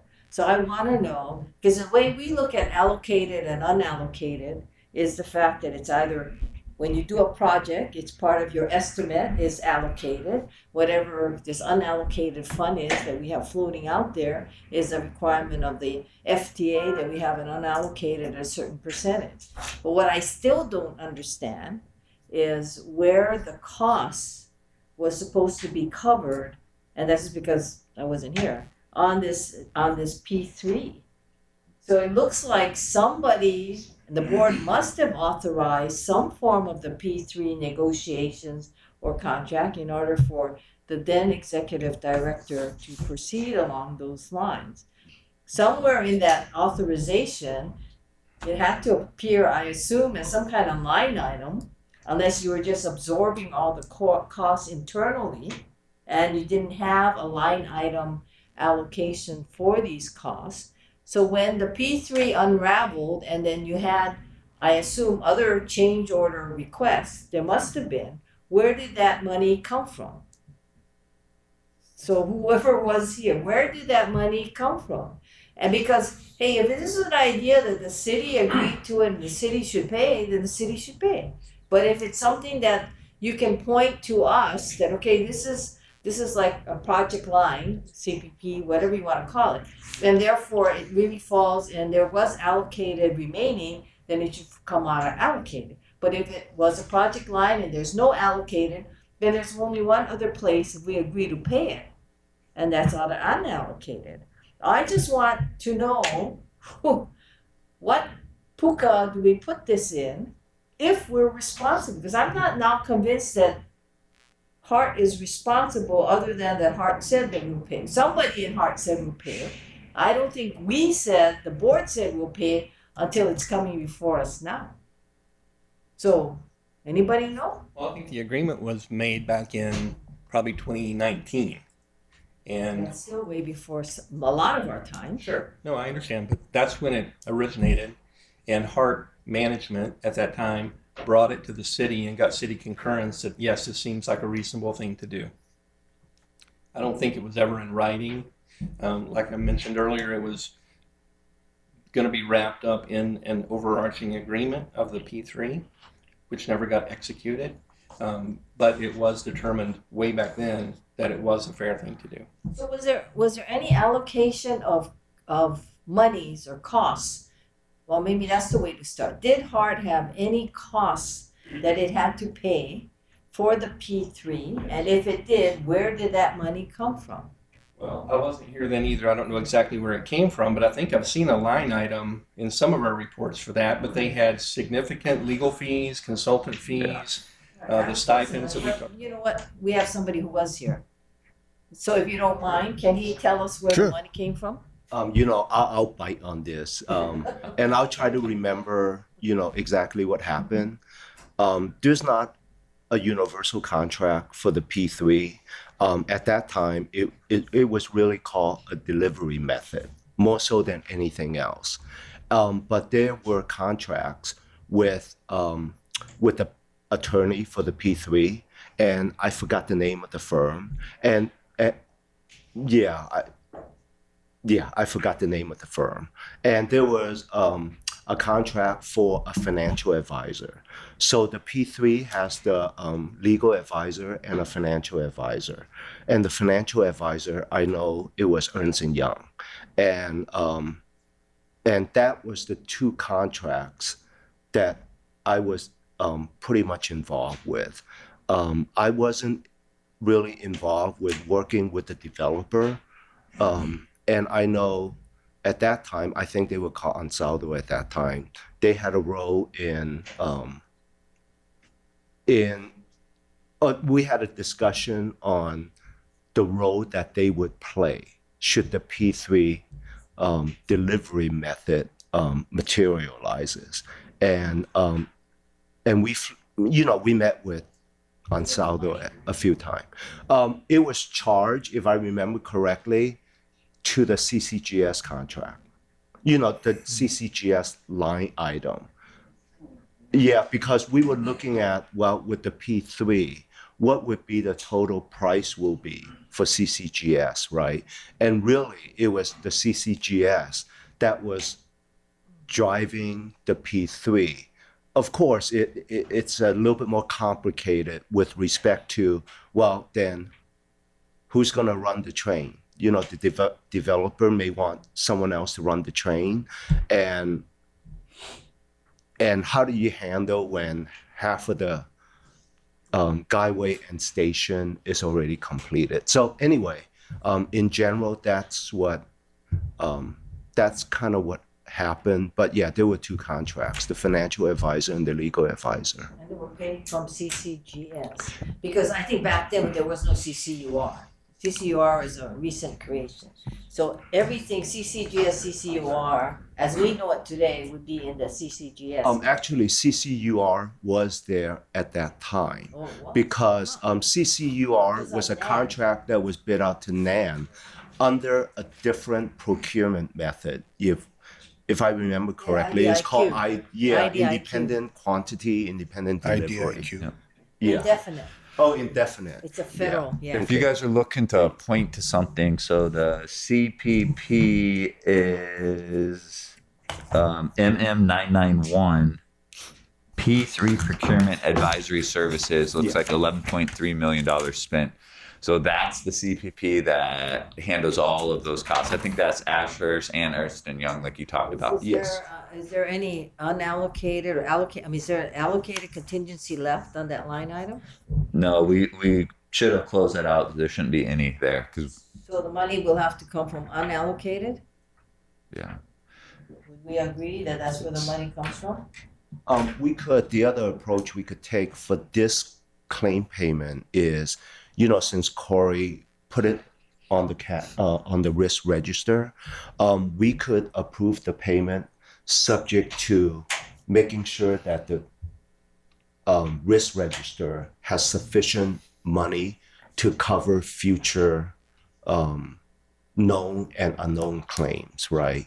I don't know the amount and what is in that risk register, but if you want to expedite, if you want to make this quicker, then we could do it subject to maybe a board member could sit down with Corey and Corey could show the board member exactly what the process was You're and what the volunteering? amount is. Because I don't, Yeah. with all due respect to Corey and you guys, I don't want them to be having a way to avoid the board and the board's oversight. Okay. If in fact it belongs to the board. Mhm. That's all I'm trying to figure out. If this is a board oversight issue, Yeah. it should come to the board. And, you know, Yeah, so we have a meeting in 2 weeks. so the risk register, is that attached to a specific CPP or?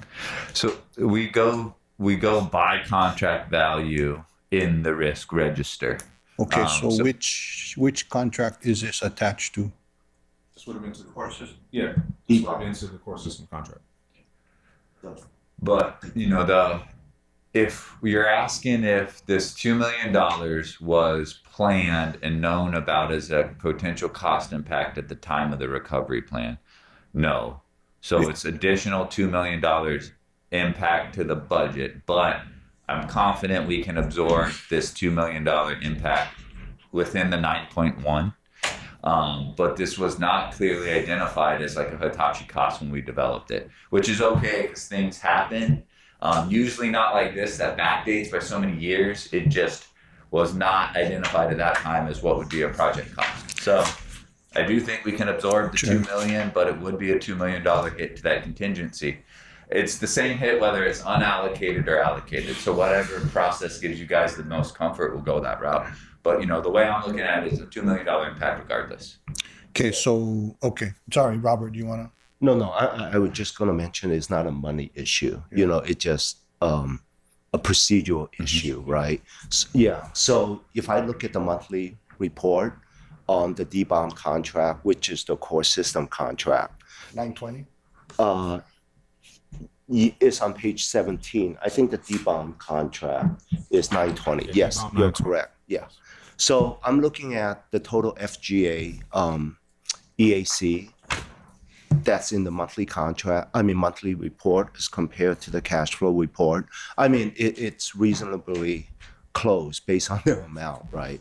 So what you have in the monthly report is a potential changes of $33.5 million. So that's what I'm kind of looking at in your D-Bomb 920 register, that you have items on there that lists out to $33.5 million. Whatever that amount entails, if the $2 million could come from the $33 million, I'm guessing you have an amount that is unassigned or whatever for potential potential things that might come up. If that could be absorbed in that $33 million, then So just POC chair and Hart chair, then that may be acceptable. So let me just make sure we're all clear on what that is. So the 33 million is what is reflective during our change management system. So items that we've identified that has merit is going through its process of going to change order. What I'm saying with this item here, it didn't make it to that part yet. It was still in a risk register item. Okay. So something that we thought was out there Right. that could impact us, but we hadn't got to the point where we felt confident is going to be a change or something that goes through that process. So to your point, outside of the 33 million. Yeah. Okay. so So it would now be, just to connect the dots, it would now be 35 and contingency would be 2 million less. Yeah, Like so that's how the evolution. Yeah, that's a good answer. It makes sense now, because if it's not in the 33.4 million, then it seems like it has to come from unallocated contingency, because your FFGA EAC here matches the FFGA EAC in your cash flow, right? So, yeah. And I know this causes concern, but I'd like to highlight this being the one-off process that didn't go through the normal change management processes, and it was, even the negotiations were outside of the project team. So that's why it didn't get captured in the books like pretty much all the other change orders do, because it didn't follow the same process. And I believe it was because of that initial thought of the split of the funding for this. Roger. It seems like we're all in agreement on the claim, and it's a matter of whether we allocate it to allocated expense or unallocated expense, and also whether the board has to take action on it or whether the Hart can do it administratively. What I would propose is that we treat it as unallocated expense and the board take action on it and make that recommendation. Okay, so I was going to recommend something similar, just to pass it out of this committee and refer it to the full board for further discussion. And then in the meantime, I guess if you folks can work out where it's going to come from and whatnot. I don't know if the committee is in agreement with that. Can I ask that you guys take an action to look at what other stuff is outside of where you normally look, and maybe propose bringing it either to probably to the POC first, if there are other items. Like, I would guess that there are legal liabilities that don't fall under your process, and those could be potentially quite large, and we have to do the whole project, right? Not just the execution of the contract work. We have to do the whole project, which includes all kinds of weird liabilities that might fall outside of it. So I just want to make sure that those are captured. Okay, so the recommendation is to pass it out of POC onto the full board for further discussion. I'm not gonna make the distinction of it being as unallocated, because I think that can be further discussed in the meantime until the full board takes this up. So just the recommendation to pass this out, but refer it to the full board for further discussion at this point. If somebody wants to make that motion. I'll make that motion. I'll second. Okay, are there any objections to the motion? Okay, seeing none, the motion is adopted, and I appreciate your guys' time and explanation on this. Okay, if there's no other questions or comments on this agenda item, we'll move on to agenda item number 6, City Center Utility Relocation Progress Update. Nate and Corey, are you guys gonna be, okay. Thanks. There you go. A tag Uh, team. Before we move forward, anyone in the public or online that wants to testify on this agenda item? Seeing none, okay, thank you. All right, thank you, Chair. All right, Nate Meddings, Heart Project Director. So this was in response to a lot of great questions regarding CCUR progress, what our reports and data entails, and how we can continue to say that we're on schedule, etc. This is specific only to CCUR 3. If it's at your pleasure, then we can do it for CCUR Dillingham as well. But we were only able to get CCUR 3 progress. So this first slide is just a general map of all of our utility relocations, and it talks about where the limits are on CCUR 3. So Ka'ahi Street to Cook Street, roughly, are the limits for CCUR 3. All right, next slide, please. So the purpose of CCUR is to clear shaft location and station footprints ahead of CCGS. So what you see here, those gray dots in the middle of that plan sheet are the drilled shafts where the columns go that support the guideway. The little blue perimeter box around that represents on this median, but you could imagine that's going to be your guideway down the center of the road. So in essence, CCUR is to try to clear all of those different colored squiggly lines on the plan sheets so the contractor can come in and punch those drilled shafts in. There's different types of drilled shafts. You know, some are concentric, which means right down the middle. There's straddle bents that look like an upside down horseshoe. And then there's C bents and L bents that kind of reflect what their names are. Different types of support structure depending on where the guideway is able to hit it. So, you know, if a utility is making us offset a drilled shaft, you can still build up from there and cantilever and overhang with like an L-bent to support the structure. Those cost more money, etc. So flip one more slide. So in addition to the drilled shafts, this is an example of a station footprint. So CCUR is getting ahead of that black hashed station footprint and trying to clear all utilities that are in the way. We start with the columns that support the stations, those gray dots again, and then we start to clear down wherever that station touched down. So the purpose of CCUR in itself is to clear the utilities out of the way of the footprint. No Yeah, lines under the station. correct. If you're going to need that concrete and steel there, obviously a utility can't be in there. So these are real world plan examples. It just shows you how tight everything is. But I wanted it to highlight the purpose of CCUR only to clear those boxes. Now, this is important when I talk about optimizing. So later on, we'll talk about quantities being optimized. So what we did is we ended up putting this utility design out that requires a complete plan set A to B to get agency approvals, public and private, other utility companies. We put that project out, and that project was designed based off all of those gray dots being at 150 foot mark, because 150 foot is our max span length. And to a utility designer, it made sense to say, I'm going to design around 150 foot holes in the ground because that's the most efficient way to build this thing. That really wasn't the right approach. You need somebody that knows how to build guideway and stations looking at the plans to figure out how we can support the structure with minimum utility relocation. So we took John Moore's number 1, 2, and 3 people, left number 1 in charge of AGS, and number 2, we took them over and said, look at every single drilled shaft location and tell me whether that can be moved, a different foundation type, or something could change that would avoid the utility relocation. You're going to see the results of that in a few slides, but this slide was a good one. So basically, the base design was calculated off 150 foot drilled shaft lengths with very little effort into maximizing that efficiency. We then invoked the AGS team to look at it and say, in practicality, how can you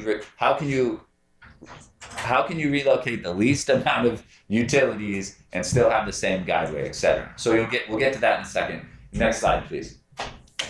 All right, so here are our contract statistics. Originally, we awarded this contract January of 22.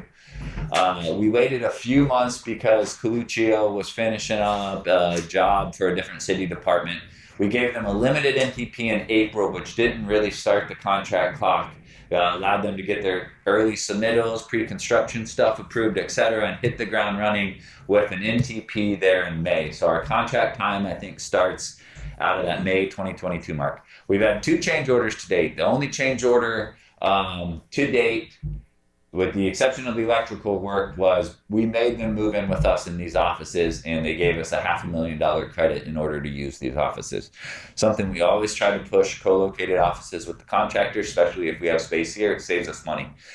We then, if you recall, through the approval of this committee and the board, we added in the electrical scope to that work. So, we change ordered roughly $18.5 million to this contract, and we are still planning to finish this contract under the original contract value. I'll show you how right now. But our substantial completion date remains September of 24. That's per contract, and really that's projected right now, which is huge for us. And as of last week, we are negotiating final quantity reconciliation with the contractor. That's a key point here, because I changed all millions to percentages for the purpose of this presentation, because I don't want to give away our negotiation strategy when we're currently negotiating with the contractor right now. So I'll try to crosswalk it, but percentages here have been changed from millions to percentages to try to protect that. Did want to highlight this cool picture on the left is a traffic foundation on Nimitz. So right there at the Nimitz turn, you build the traffic, you got to go in there, you got to drill, epoxy that cage in there, but you can see in the background, that's the ocean. So when we talk about slow starts and we talk about some of that early start, is Coluccio went in and did this type of work first. I mean, you got to crawl in there, you got the ocean on your back, and it's very, it's hand digging essentially, right? So this is a quick picture, really cool, also highlights some of the more intricate types of construction that results in slow progress. Next slide, please. All right, so this, Michelle, goes to your question, and that's why I paused us the first agenda item. So the question was, how can we assume that Coluccio is going to finish, right? They have such a slow start, such slow progress. We're only 40-something% complete to date. All of those are fantastic questions, and that is what the data is pointing to. So I took our progress curve that's in the multi-progress report, eliminated the early and late lines just to look at progress. Reminder, those vertical gray bars are monthly payments. The line is cumulative projection. If it happens in the past, it's cumulative actuals of those monthly payments. And then the dash line is projection. All right, so window 1 was the first, I think, 9 months. They average a monthly accrual of almost 2 million and a physical percent complete, which really I care about, of 1.2% per month. So that's a very slow start.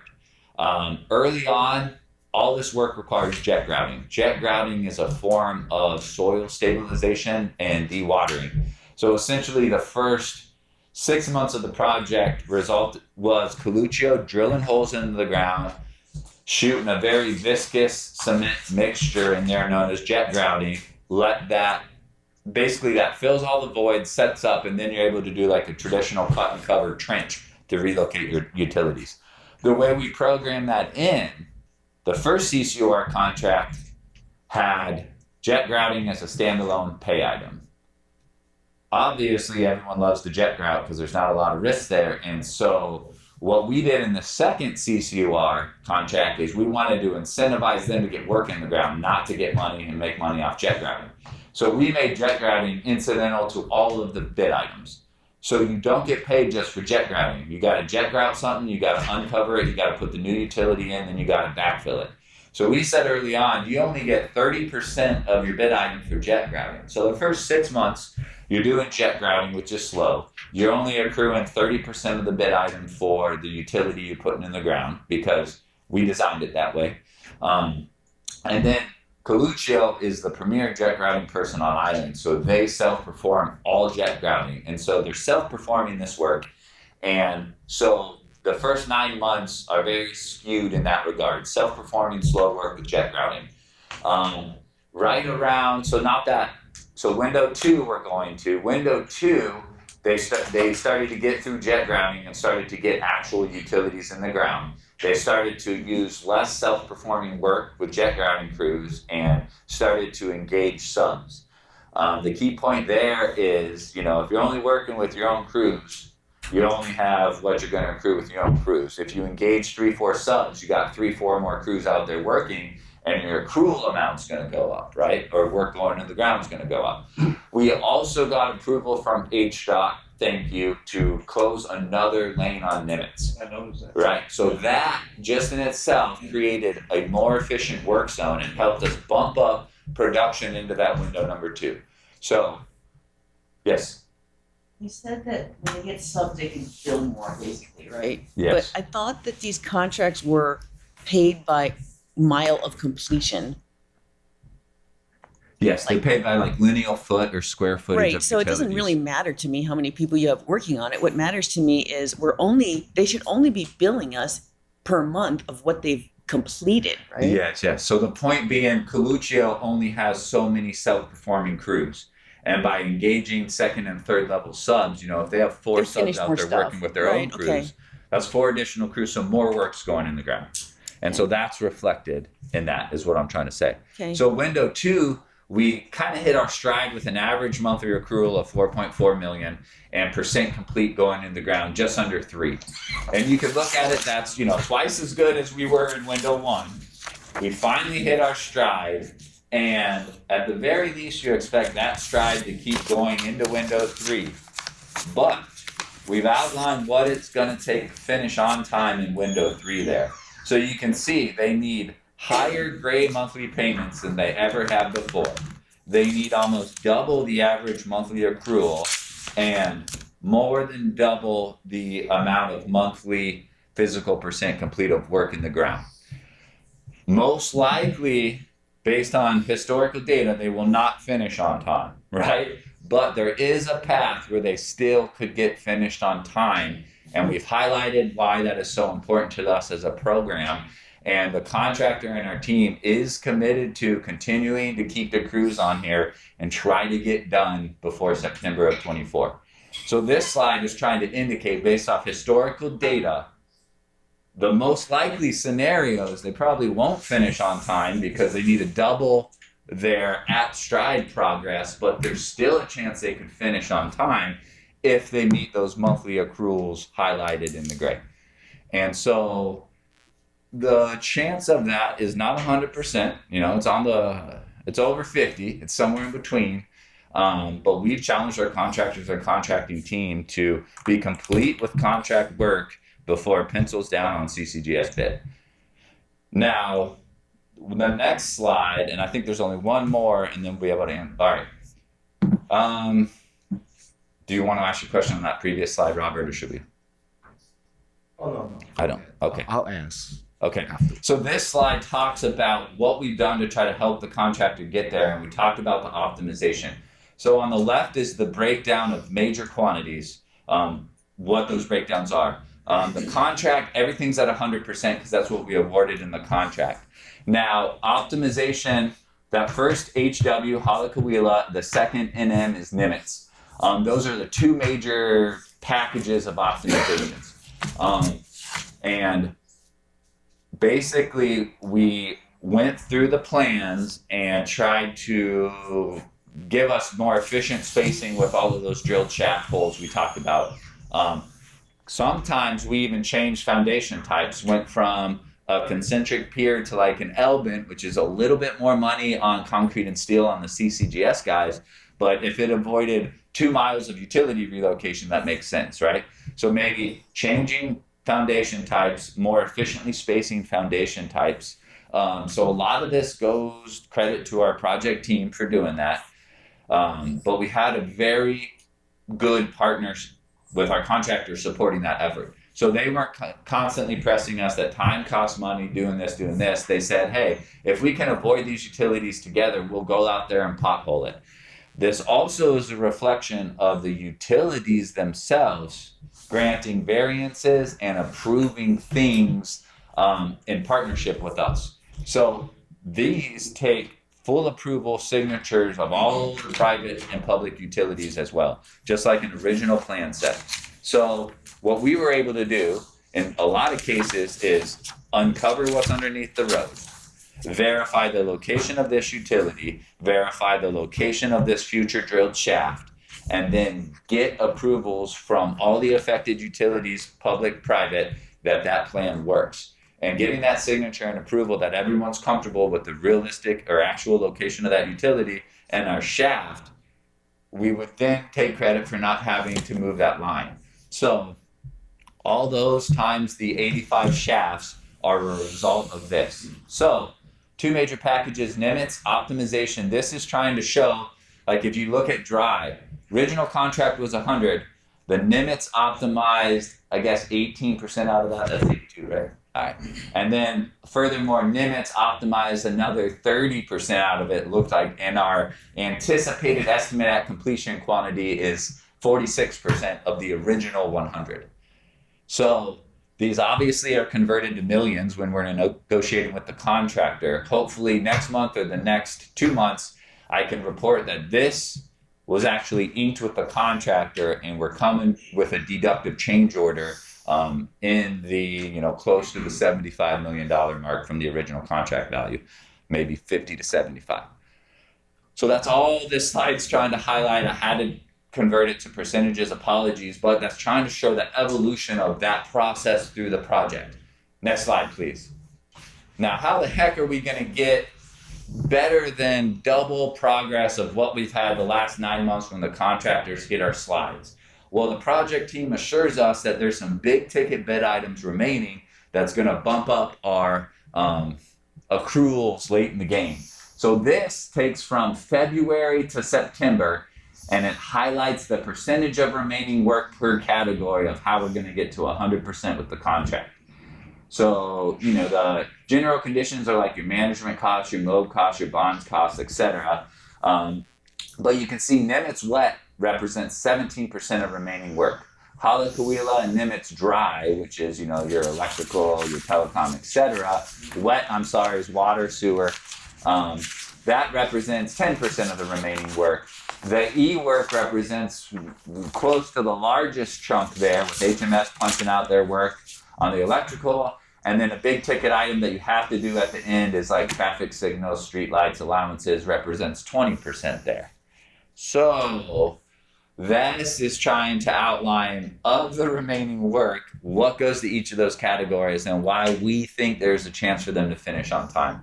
All right, last slide, I think.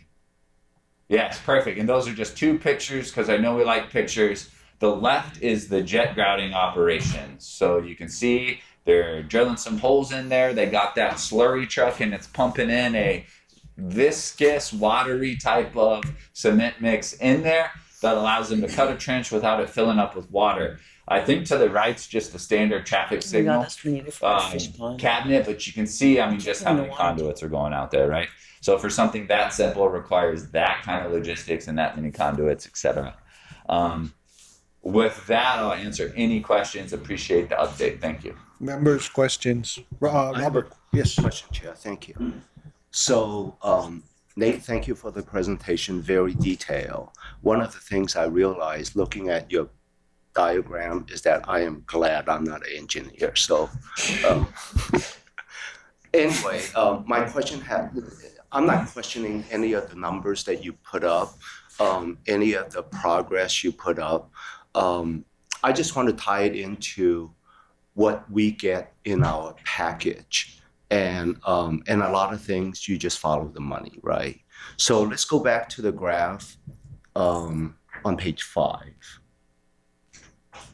So I understand that you're backloading a lot of expenses, right, on CCUR3.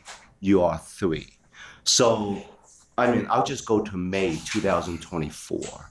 And it seems like you're estimating that you'll spend about 10 million in May, 10 million in June, about 11 million in July, then it goes up to 13 million per month in August, right? Mhm. And about 12 million in September.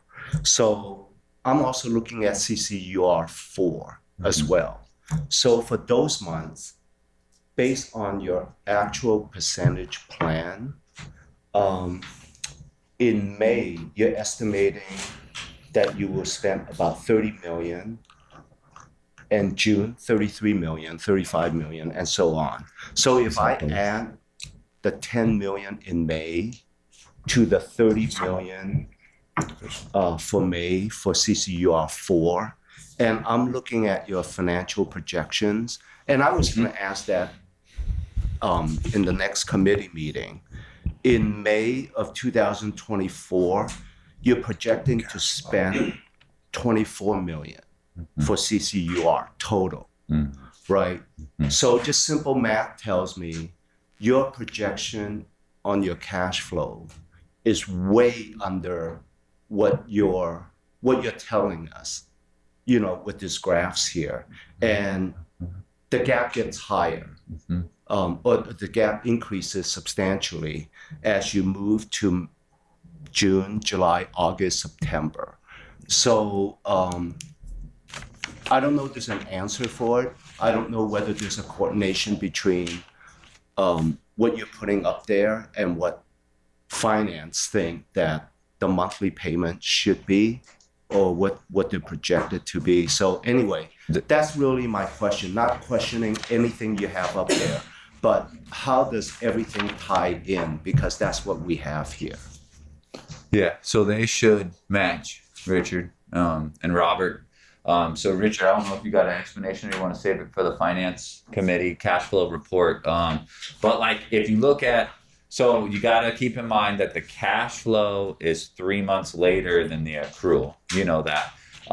And so that may be part of the reason for the May, but if you're looking later on in September's and August and they don't reflect what we know is reality, then that's not a good excuse for that. Yeah, so I looked at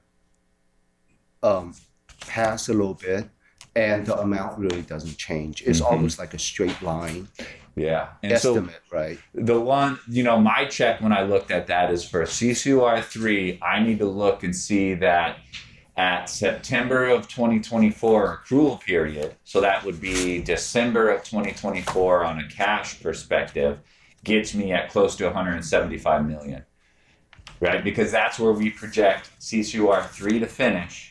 Well, I could tell you you're not getting that. Okay. At least not on the cash flow report. Okay. Because in the September projection, Yeah.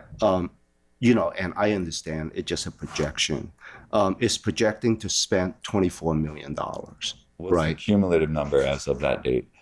Do we know? 72 million. 72 million. Yeah, but that's for 3 months, right?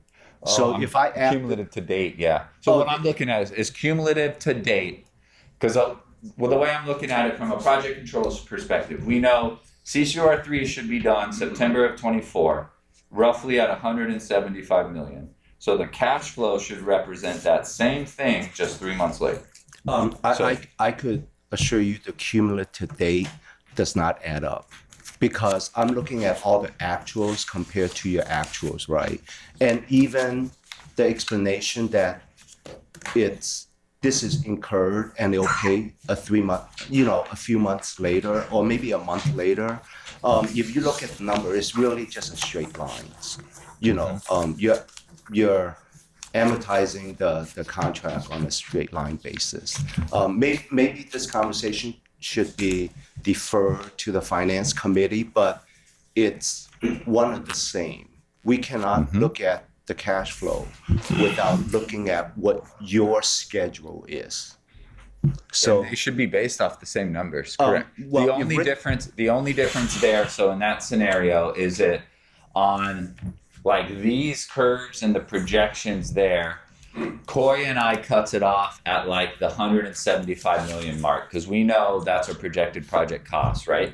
But then we as a program, or from the cash flow, we still got to tie to that full CPP number. So the money from the September 24 completion date left over that's projected out to tie to that CPP value, that's all just kind of fake projections meant to tie to that bottom line number, right? Do you understand what I'm saying? I understand what Okay. you're saying. So that's just the difference. That's a little bit of the nuance there. But the way I look at it is that cash flow report should reflect our expected completion date at 175 million cumulative in September accrual period, which will be end of the year. Yeah, And one of the thing about the cash flow is the CCUR is a combination, Gotcha. right, of 3 and 4, and even I gotcha. the previous contract cost. So I'm just doing can't- estimation using the data you have Mhm. provided in your monthly report.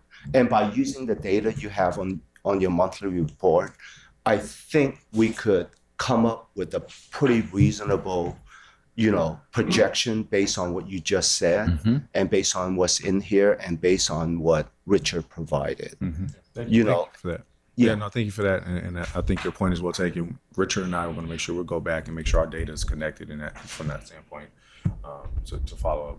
Okay, so we increased the projection to September 24 on the cash flow, then we got to make sure the future cash flow has sufficient money to finish the project, right? Because you have to take it from the future cash flow that you project. Otherwise, you're using unallocated contingency, right? So I'm just bringing up what we see here. I don't know your private conversations when you're not at the board meeting. So our question is basically what you provided to us. And that's it. Yes. Hi. Simple one here. When do you expect to finish negotiating with the contractor? So we got through quantities. So we got through the quantities last week, and I'm sorry, this week, and we're trying to next week get through the allowance item and like project generals, which are a little bit Quantities in harder. terms of quantities of miles completed. Yeah. So of the original $200 million contract, we'll say 175 were strictly quantities. You have 1,000 lineal feet of a 12-inch water line, etc. But then we include allowance items for what we know we're going to hit: contaminated soil, rock excavation, right. those kind of things, which helps us keep the contractor moving. So gives us the ability to keep them working if they do hit any of that. Now what we're trying to do is say, hey, based off what we know the next 6 months, we want to retire half of those allowances. We want this whole allowances, and we're actually renegotiating their profit with that too. Okay, I'm gonna try a simple summary, and you tell me if I'm right or not.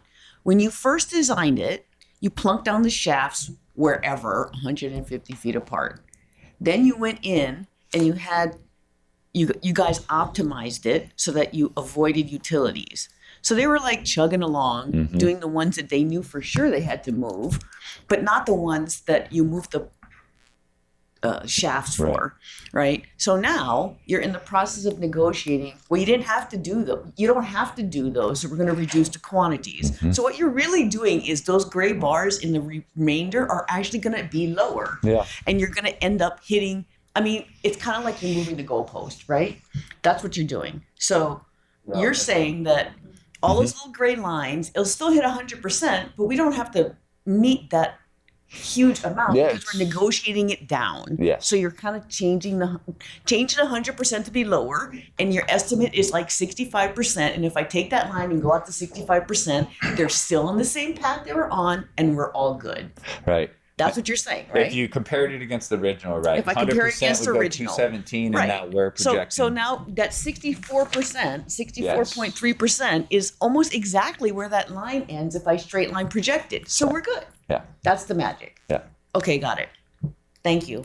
So the magic is we help them along the way by avoiding scope. But there's a de-scope negotiation going on right now, and you just don't want to give us all the data, but yeah. We saved money by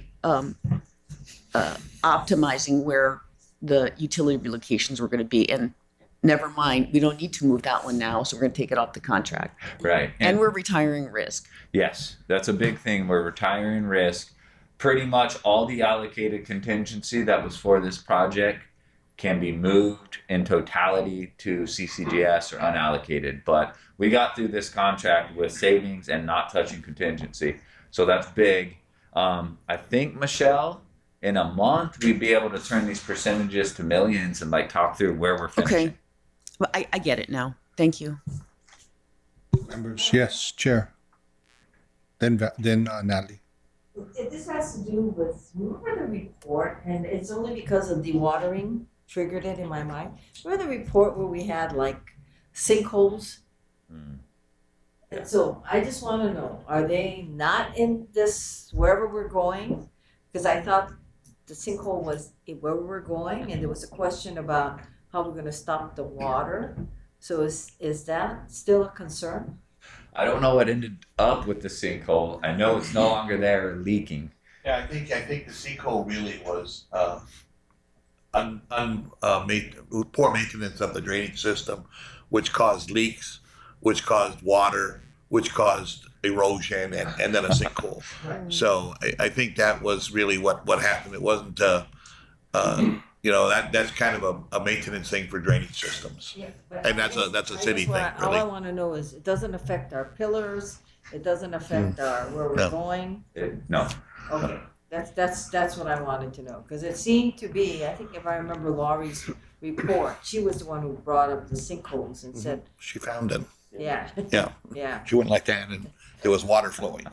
So the question is, okay, but it doesn't affect us. It should not. No. Okay, that's all I'm concerned about.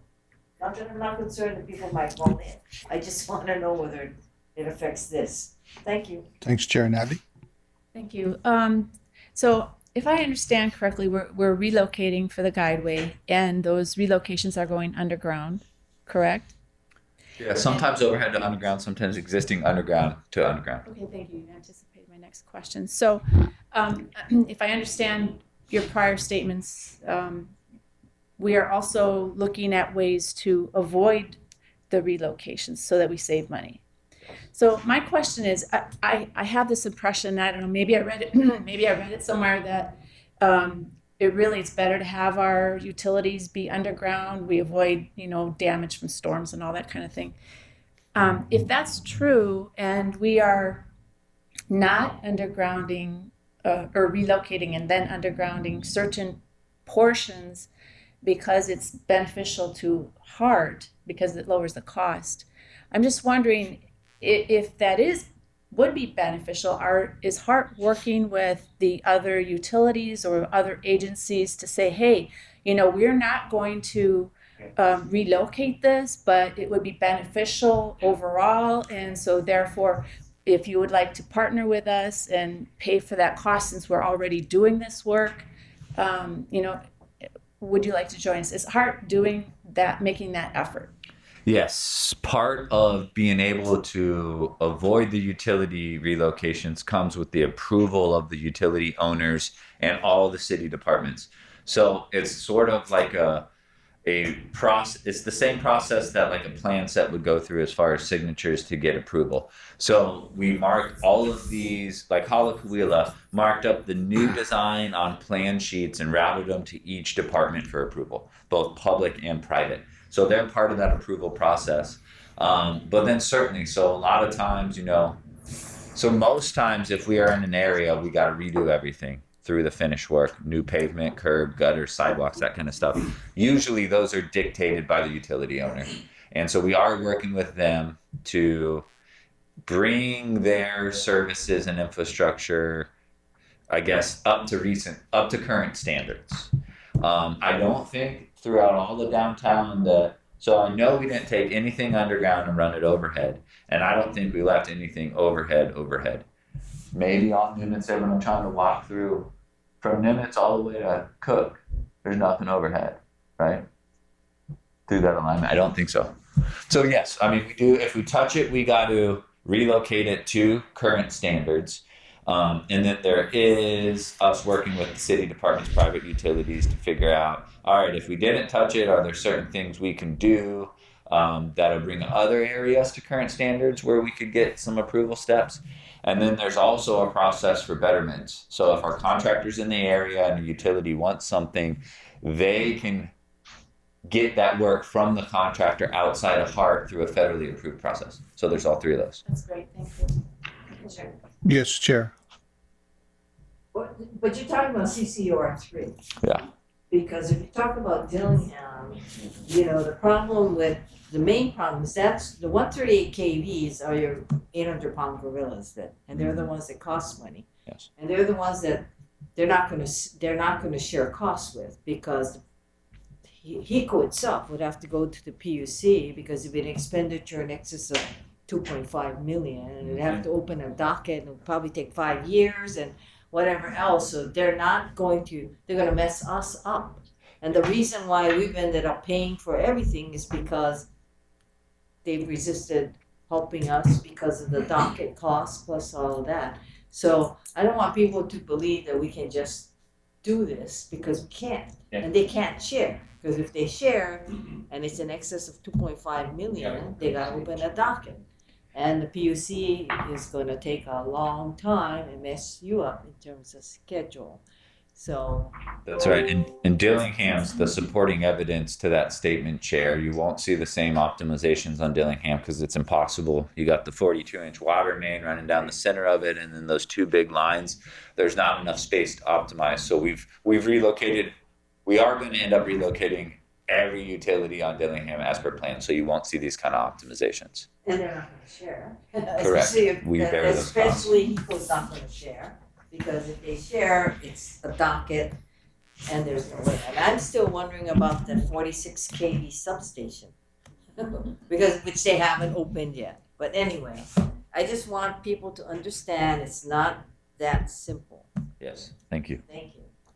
So if there aren't any other questions or comments, I just want to say I appreciate, Nate and Corey for, in my opinion, really giving us a full picture of what's going on. So appreciate it. Roger? One final question and a half. Given the extra work on the downtown undergrounding, do we anticipate any greater impact on traffic?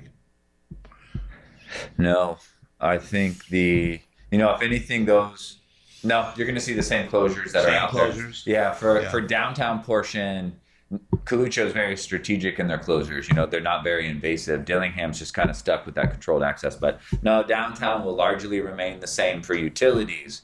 Now, Guideway will be a complete different story, and there will be more traffic impact. And that was going to be my second question. Given that we were looking at September completion date for downtown, and given the schedule for Guideway, when do you think that we would? That I know its means and the means and methods are up to the contractor, but when do you think the earliest time that we would start sinking holes on the Civic Center side of the project as opposed to the Dillingham side? Late next year. Late next is the earliest. So the earliest after award would be 9 months of early foundation design before they could start punching holes. So the earliest, I think, is 9 months from NTP, which gets you mid to late next year, which is the importance of having those shafts cleared. And Roger, since you brought it up, the number one thing that we could do to reduce costs for CCGS is give an additional lane, right? That allows them to not have to spend 2 hours getting the drill rig out and 2 hours getting it off the road.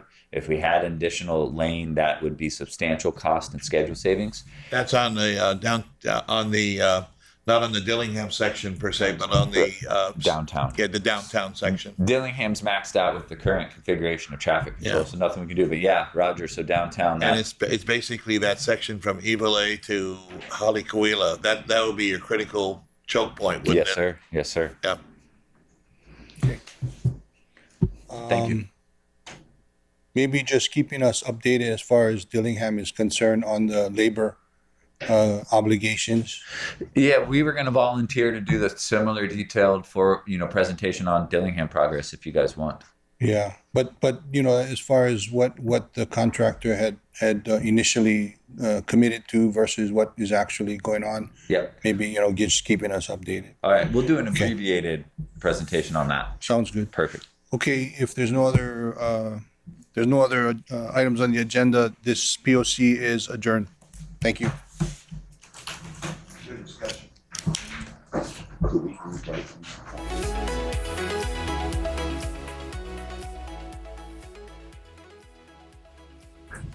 Thank you.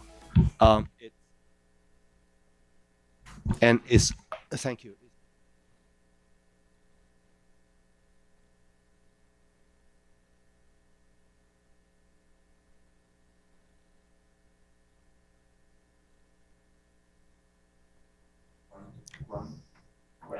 B, present.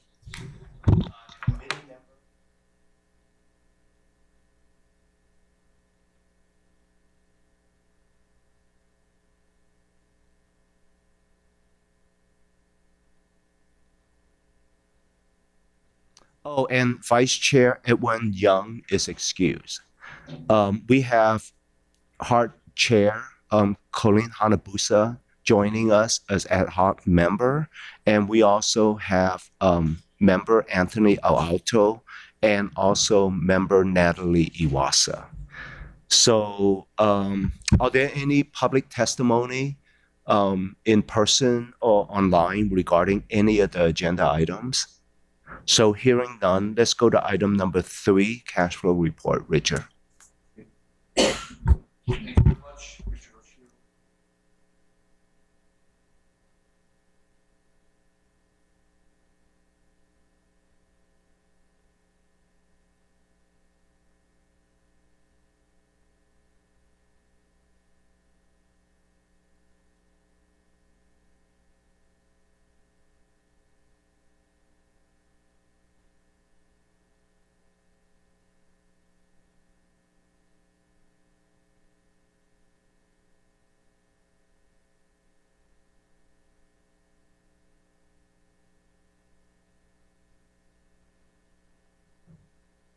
Your choice, your show. I think the monthly is easier. We talked through that. It'll tie to the monthly progress report.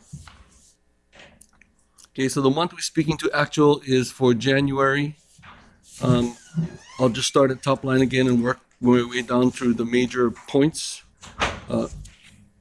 OTAT came in at 12.2. It was slightly soft to the projection. We did have other third-party revenue, which is interest and monthly lease of 1.8. That brings a total cash in of 14.1 mil.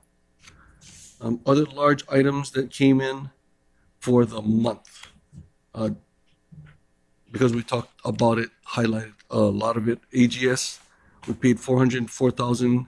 That was slightly soft to what the overall projection was, but you'll see, as Nate and Corey mentioned, the milestone payments that are scheduled for substantial completion have been added to the various months. So you can actually see that, and I'll speak to that into Q4 and Q1 of 2025. Let's see. D-Bomb, we paid 1.3 million. City Center is 13.2. And everything else was more or less in line. And what I'll do next is actually go through the delta for the largest CPPs for the month of January. So I mentioned at the top line with regard to funding sources, OTAT was slightly soft at 455,000. We don't forecast the revenue for interest income and for lease expense. So that's 1.3 positive to the forecast. The only other large items for the month, on-call contractor, I did see a whole bunch of bills that I approved for the month, but I think that's more a function of timing. So what I did is I rolled that into February for $500,049. And other than that, let's see, GEC was a little bit under forecast, 227,000. Stantec was also a little soft at 245,000 under forecast. And let me see if there's anything else that was very large. Safety and security consultant, they actually doubled up on their settlement for cash payment for 239,000. That's the only real anomaly. Any other professional services dollar forecast to budget, as I mentioned in previous meetings, that don't come in, I try to keep them into the quarter just to be realistic. If I know that they're going to come in the following month, I actually try to put the actual, and if not, I try to at least keep it in the year. And then Nate and Corey did mention that during the risk refresh, they did go through looking through line by line of every contract. So once that risk refresh is done and they're done analyzing the burn rates, we'll go ahead and reforecast out new baseline for professional services.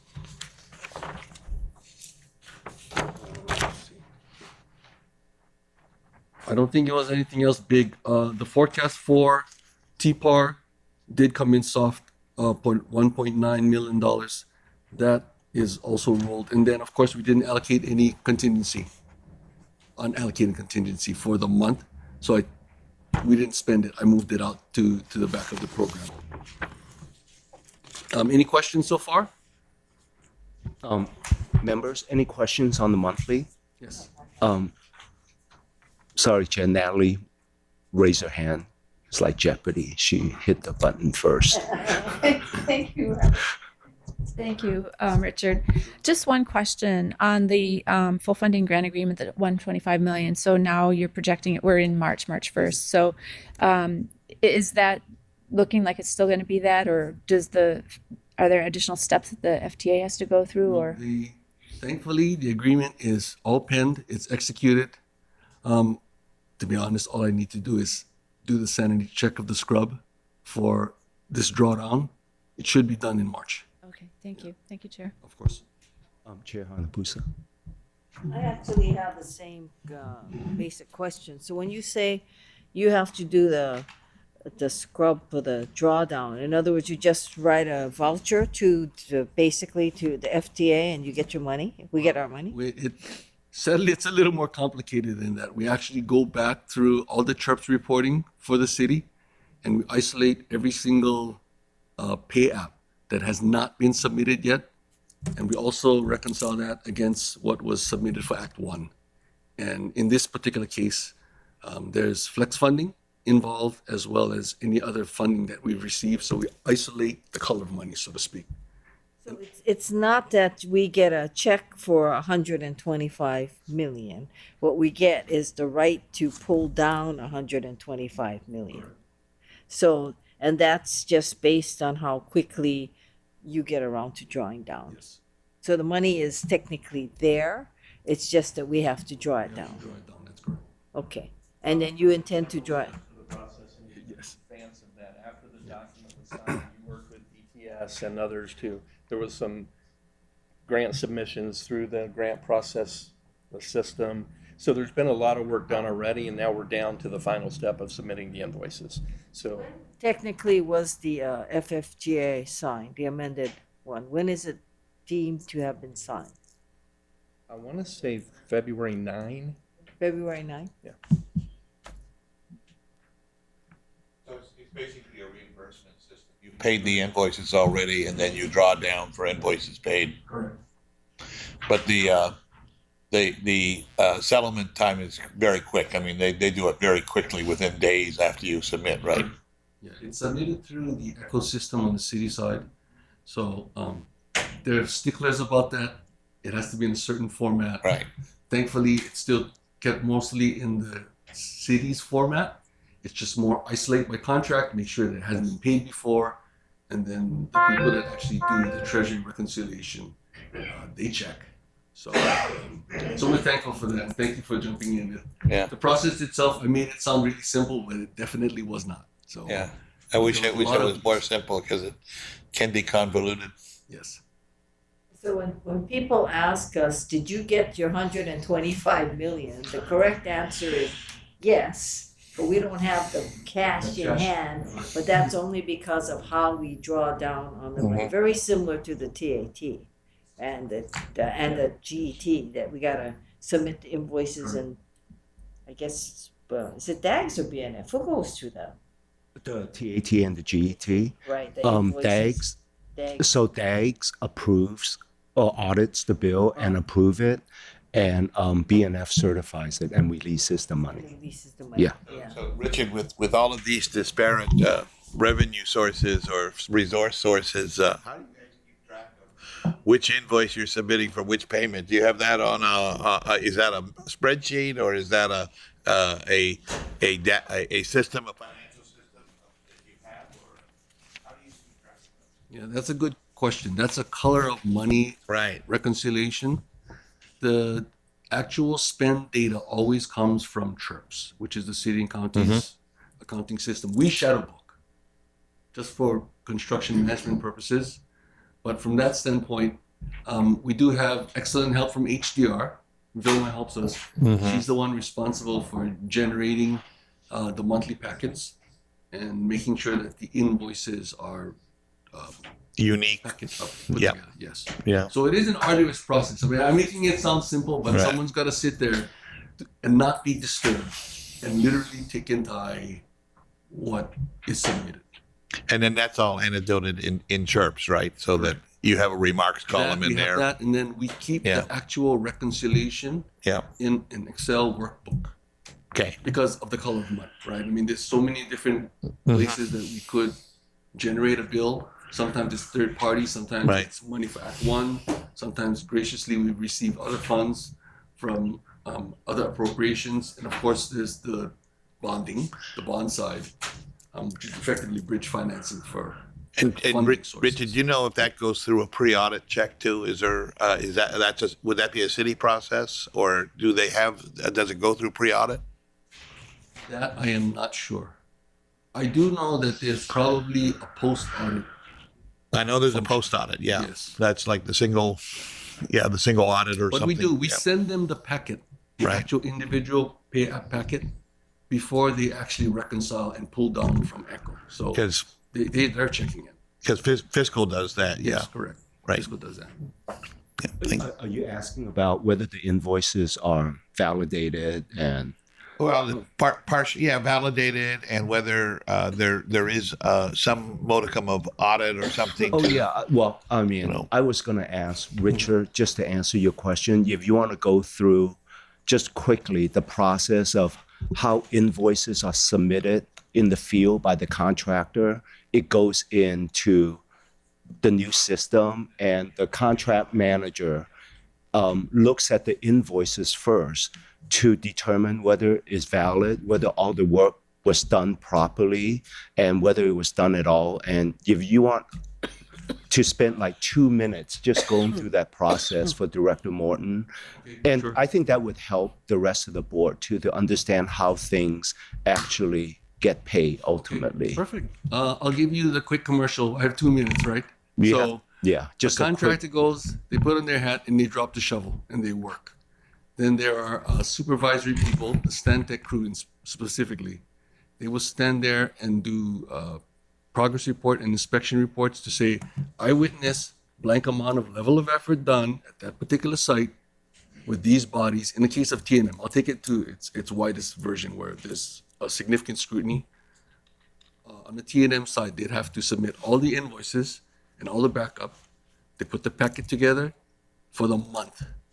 It will get submitted to us, and internal people will then vet that same bill to say, was this contracted and approved? If not, from TNM standpoint, at least there's budget. And then let's say there was a discrepancy, which there shouldn't be. They could short pay it.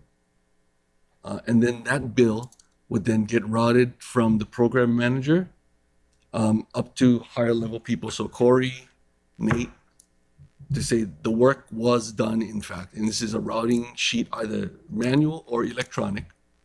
And you can see when the work was received and when it was pushed on to the next person in the workflow. Project controls will then check it against SEC type work. I do that as well because being selfish from the grant side, I need to know what SEC code it's being charged to. And then the last final steps are Nate's approval as officer in charge and the project director. I look at it from a fiscal standpoint and from a cash standpoint to make sure there's budget and cash available. And once I approve it, then Lori will sign. And just to confirm, to be clear, the city and county DFS actually cuts the checks. Correct. Yeah, Hart doesn't have any checking account Yes, we and don't have a whatnot. checkbook. Yeah, right. They cut the checks and they send out the EFT. Yes. So I think a lot of people get the misconception that all the money is with Hart, but it's not. There's no money with Hart. It's just an account identifying Hart's balance is this. It's like any other special fund, right? And the city and county makes all the payments. Right. Yeah. Okay. Well, thanks, Richard. Go ahead. No worries. One more, I'm going to put on my Kika hat and ask, you guys have a PLA, a project labor agreement too, and that includes certain requirements that you require that all the subcontractors are certified and are paying prevailing wages. Who does that monitoring That is done by the contract folks, contract group within Hart? within Hart and the program manager. So there have been instances. I'll use on call because that's the perfect example.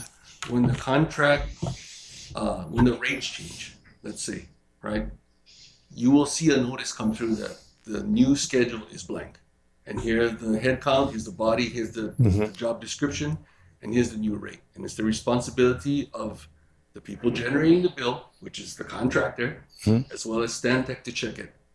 And when it comes internal to Hart, upstairs on 17, it's their responsibility to make sure that, yes, as of this value date, they're using a new schedule. So that they're paying the appropriate rate and yeah. And there have been instances where, we're all human. The old schedule was used, and therefore we have to make a short pay. But that's And we make sure that the people on the street, that they're using the appropriate craft and all of those things are. correct. I mean, that's a construction question, I'm sure. Yeah.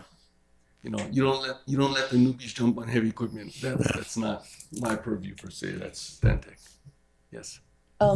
Is there on Nate's side, is there a government engineer project manager paired with Stantec and paired with the contracts people that review it in a government sense to give advice to the contracts and finance people to pay it? That I don't know. I assume there is. I cannot think of the name of the act now.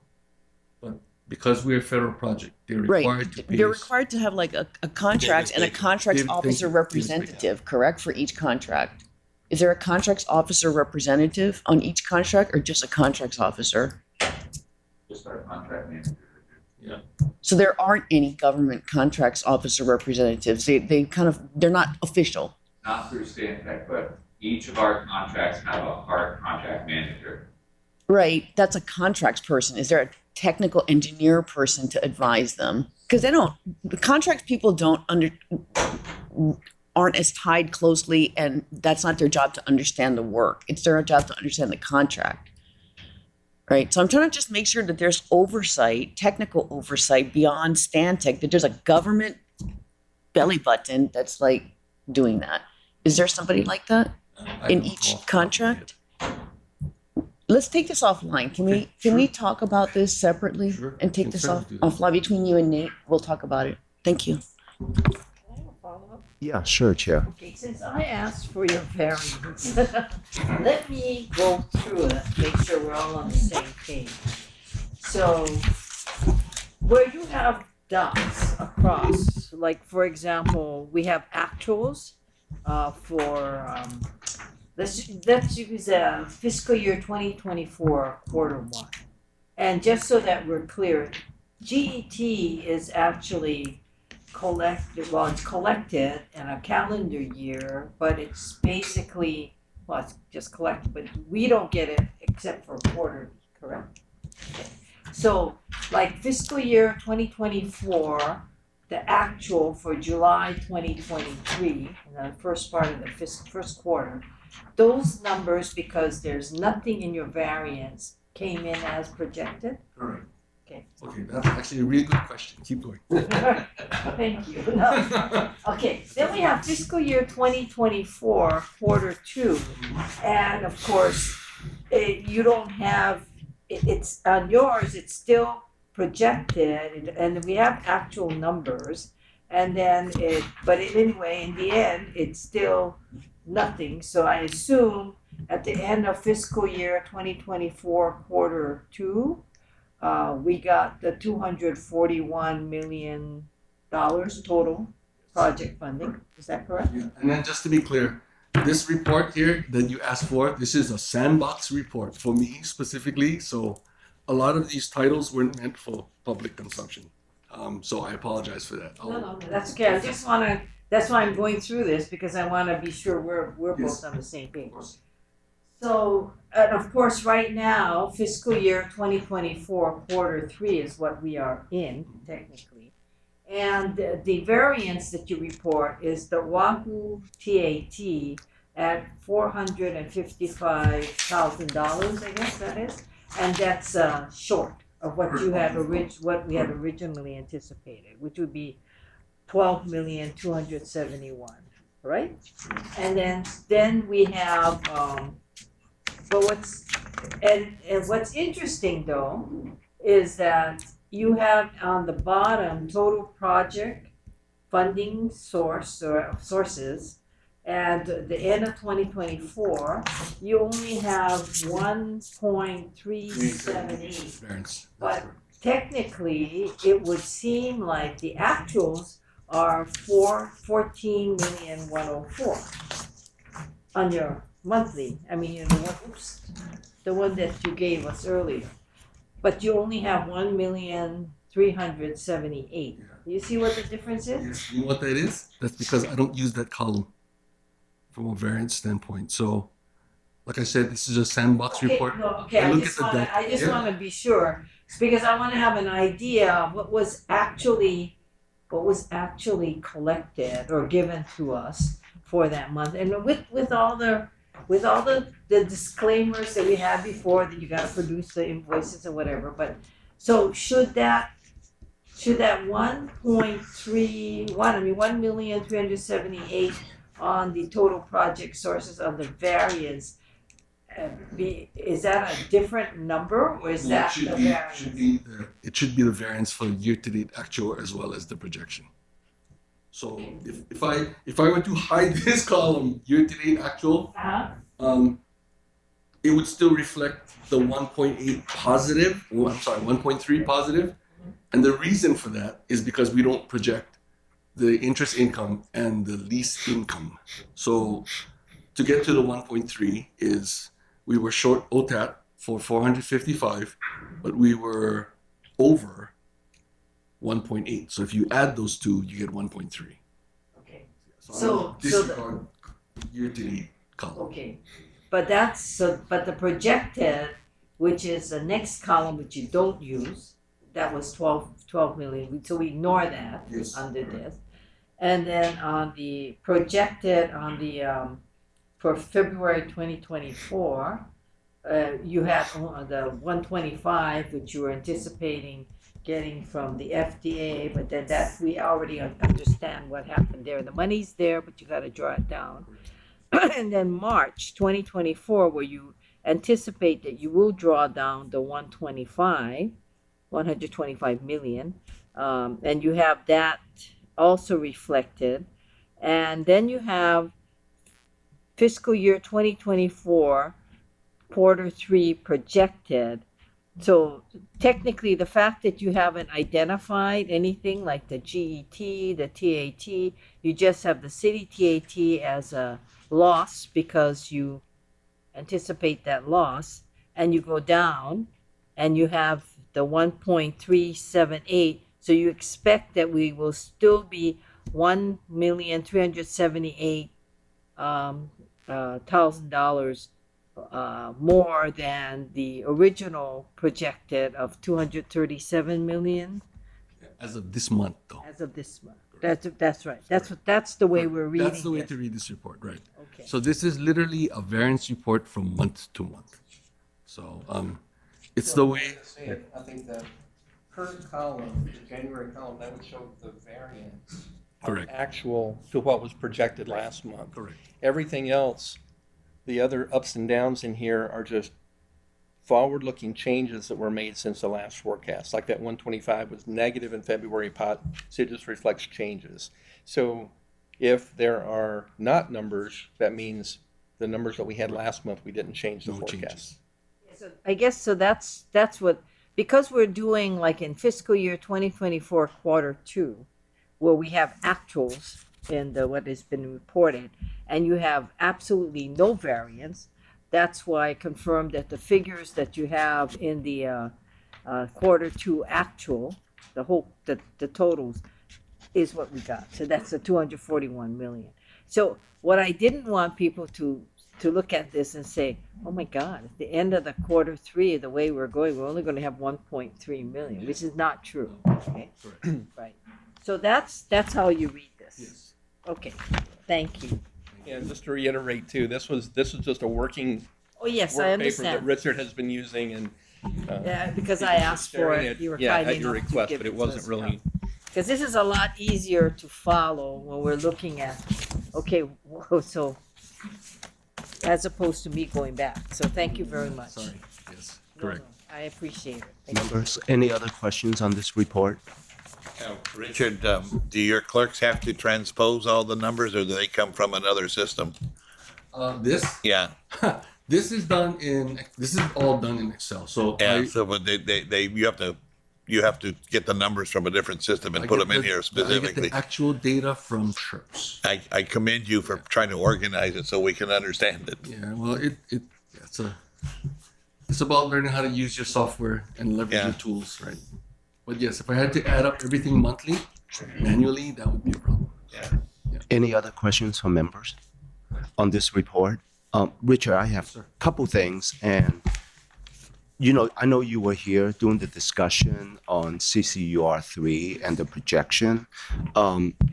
So could you work with projects and project control, because what they presented in the project oversight committee on that graph of expenditures from now to September, you have a different picture of what you think the projected expenditures are. So either your projection is not correct, or so you have to coordinate it to make sure that that you agree with what they think it should be. Just as an example, you're projecting from April to September of this year, 24 million each month, just a straight line. And that is substantially lower than what Nate and Corey presented to the POC. So you need to either say my numbers are more reasonable to them, or you really have to coordinate. So the forecast is to tell us a story, right? And it's not just punching in numbers in there. So this is what we look at when we track, not only from an engineering standpoint, whether the project is on time, but the money that you pay out, that you forecast, tells us a lot about whether the story is the same between what you project and what project is presenting to the board. Okay. The other thing is, if you turn to the next page, under CONT1, it says project contingency unallocated. Could you kind of just explain the approach? Because it's unallocated contingency. Why are you allocating unallocated contingency on a monthly basis? Sure. Sorry, I'm just taking notes here. So programmatically, what I do is I back into the total unallocated balance every month. And in this particular case, I'll be honest with you, most of it is straight lined. I get the remaining unallocated contingency and I just spread it across every month. So let's say in January, and this is a good example, we didn't spend any unallocated contingency, or we didn't move it to another line item, so to speak. So it turned into zero at January 31st, and then I subsequently moved that budget. In this particular case, I actually moved it to the back of the project. So it's straight line, for lack of a better way of Yeah. So I understand what you're saying. The whole point of unallocated contingency is you don't spend it until you come to the So looking at your forecast, it gives me, and I hope the other members, the impression that in May of 2024, you are asking for $2.5 million of unallocated contingency. The question is, are you? And answer is also Correct. in Okay. Point taken. July, August, September, Sure. if you're not, then all those numbers should be Okay. like, yeah, you know, I know at the end of the day, in 2031, it's not gonna make any difference because the number will be the same at the end of the project. But for our purpose, you know, we would like to see a more reliable, you know, monthly numbers for us. You know, if we have to make any decisions at all, that would be easier, right? Okay. Thank you. Um, Good suggestion. One other thing, the precast yard agreement, just on top of that, do you know how does that work? Now AGS is going to be substantially done. Is there going to be another agreement with the new contractor for CCGS, or, you know? And I'm guessing the precast yard agreement that you're referring to here is the one out in Kapolei, right, in Campbell Industrial Park. Yeah, I do believe, I mean, from programmatically, it's still, Oh, Nate just, yeah, it's still, there you go. okay. Okay. Any other questions on this report from member? That's all for I me. have a question. So Yeah, I'm sure. looking at the line that Robert is talking about, CONT1, and you have like at the end of the third quarter, 5 million 12, and then but you have it for this month 2,000,005.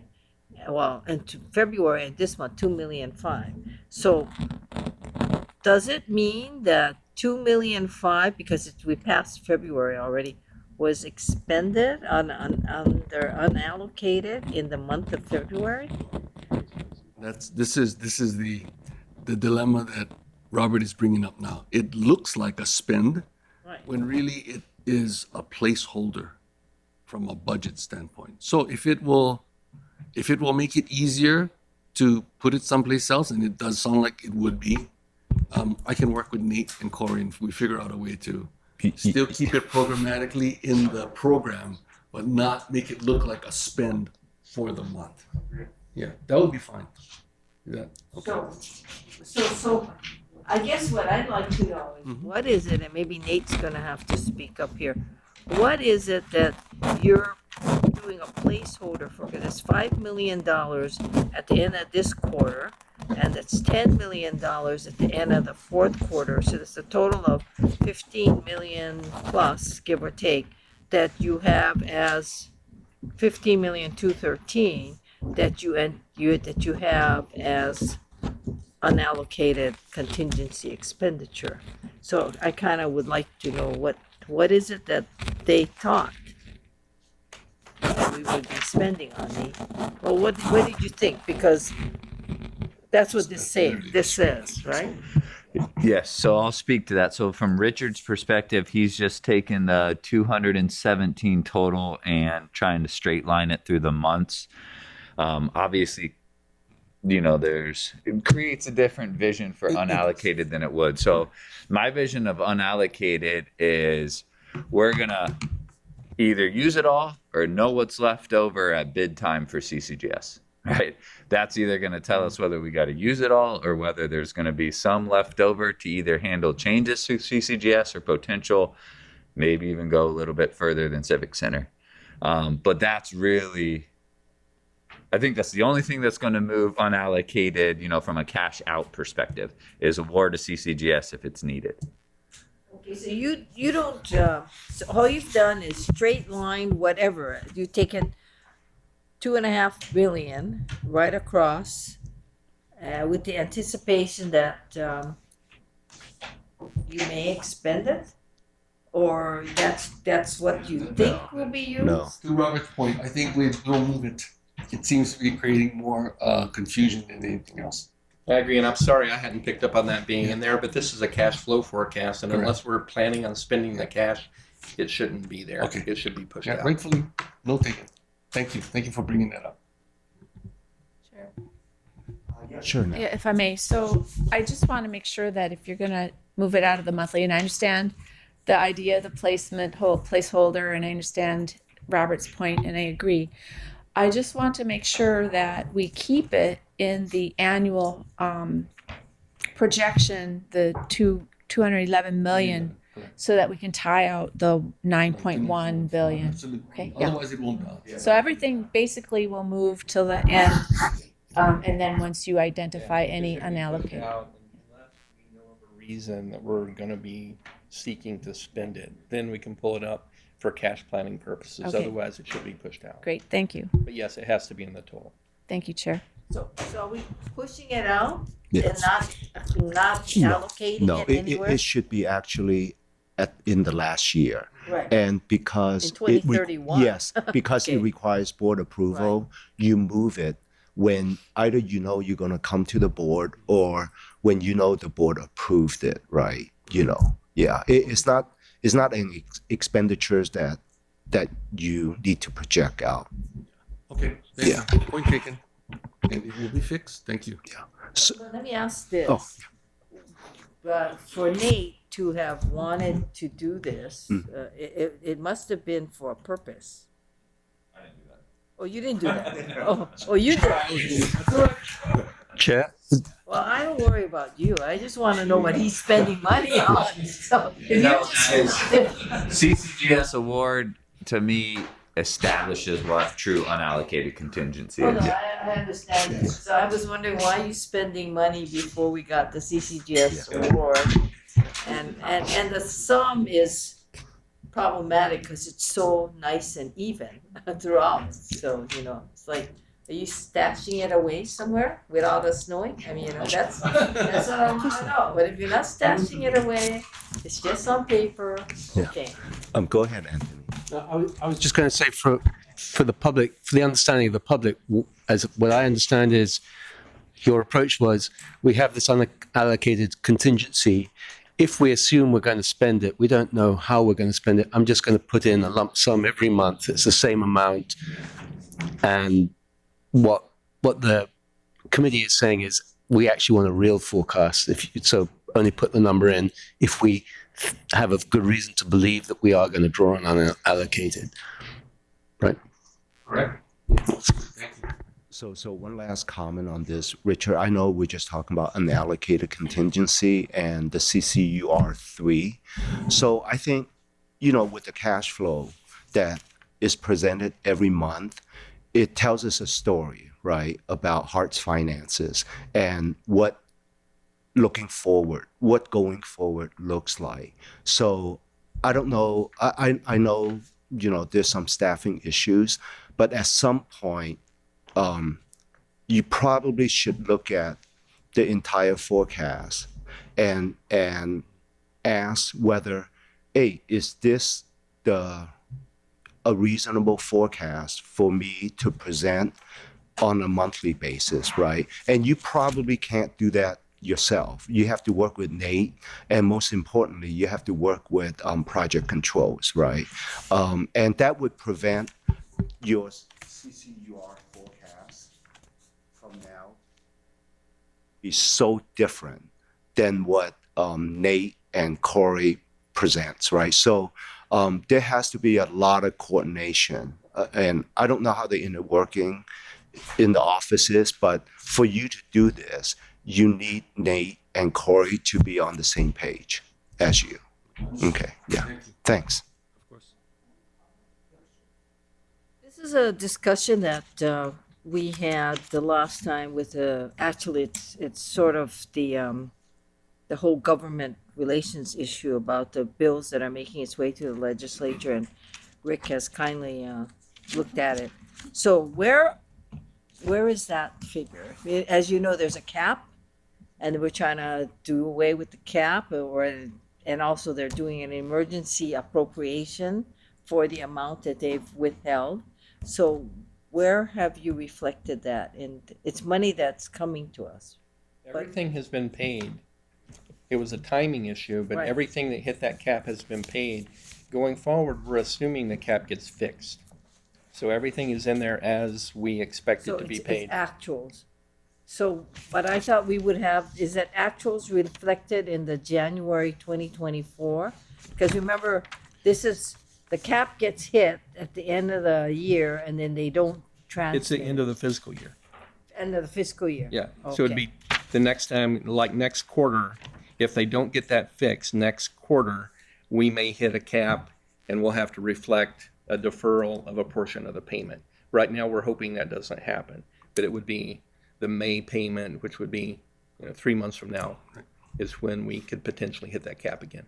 So if we're doing this correctly, then in July 2023 is when we got the actual payment, Correct. right? That 21.5 that we Right. talked about, that's the carryover, that's the sum of those first two numbers, the 21.3 that's in the TAT line and the 209 in the GET line. Right. That's the 21.5 that was the excess amount over the cap from the last quarter of last fiscal year. 2023. The cap was 390 something. 77 or something like that. 575. That's the cap. That's the cap. They don't give us anything more than that until the next. We get it, but it's just delayed. Okay, thank you. I just wanted to know where it was. Thank you very much. Chair, on that, given what we're looking at forecasts, at the moment, are we looking at a situation where we're going to butt up against the cap again in the next fiscal year unless it's fixed? We could unless it gets fixed, yes. Okay. Yes. And in fact, one of the problems is it wasn't a huge problem because it was like a 2-month delay in getting the payment. We got the payment fairly quickly, but until something along that line gets fixed, each year it's going to compound because that amount's going over, adding to the next year's base. Yeah. So the number's going to get bigger and bigger as we go along if it doesn't get fixed. And do we risk any financial, interest payments or consequences if? At this point, no. When we get into CCGS construction and we're at a point of needing to borrow at that point, it could have a bearing. Right. So we do need to get it fixed. So since we're on the revenue, I was going to bring this up later when we're going through the annual report. So, and I know 1 month or one news article doesn't make a trend, but with, this morning's news, talking about tourism visitor arrival is down and also spending is down. Just want to have a very short discussion on what HART's approach is in terms of looking at GET and TAT numbers. And I know 1 month or one article doesn't make a trend, but I just want to have a short discussion on it. Well, we track them. We compare them to the recovery plan and to the forecast. The forecast on GET and TAT has stayed the same with what was in the recovery plan. When we did the recovery plan, we met with the state who oversees the Council on Revenues and talked to them about the usefulness of the Council on Revenue numbers. They told us we should ignore those. We should use our own forecast. They suggested using a 10-year historical growth rate in those, so that was computed. That's what we applied. Right now, we have stuck to that. And in a 10-year average, you're going to have some ups and some downs. So right now, we haven't touched it. As we go along, I think there will be a point that we need to say, okay, we're getting off track on these. We need to reassess, but we haven't done that yet. I would propose we not do that at this point until after we get through the risk refresh, kind of reset things. After we get through that, we also want to go back and do another look at the debt forecast.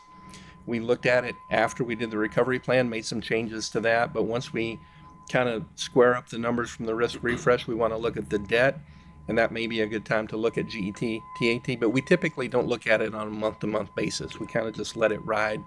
I agree. I don't want we do any knee-jerk reaction to just one or two things, right? But just a discussion on what your thoughts are with things going forward, or whether anything should be adjusted just to reflect reality. That's all. Right. At this point, I would say no, let's continue. The benefit is right after recovery plan, we ran a pretty positive period. So the base grew much quicker than what was in our recovery plan forecast. So I think even if we see a dip, I think we're still pretty good. Okay. But we do try to keep tabs on it, but I don't think it's something that we want to try to adjust Yeah, sure. Roger. regularly. I think Rick kind of answered the question that I had. Was I totally understand you don't want to do it on a month to month, but it's been 18 months since June 30th of 2022, or 20 months or so. Where do we stand cumulatively on our forecast at this point? I didn't bring it. We just got the February numbers just this week, so updated the schedule, but I have presented that before, how we look compared to the recovery plan. The last time I presented it, I think it was in the upper 50s or around 60 million, and after positive, and that includes the Oahu TAT as well. So GET, TAT, and the Oahu TAT. It's positive. This month we were actually positive, or this quarter, when you look at these February forecasted numbers, we actually have received those, so those are valid. And we were slightly positive, 4 or 5 million positive on GET, a couple of million negative on TAT. We were positive on the Oahu TAT only because in the recovery plan, we didn't know when that was going to start. And 2 years after it started, our percentage allocation went from 33 to 50. So we saw that bump up this quarter, and we hadn't expected that, or it wasn't in the recovery plan forecast. So net, we were positive this month, maybe 7 million total. So it's been positive. It's about, right now, I think it's from cumulative from the beginning of the recovery plan, it's about 60 million positive. I think it'd be good to, like someone suggested, after you do your risk refresh, and you get all your numbers plugged in and add that to the discussion. Sure.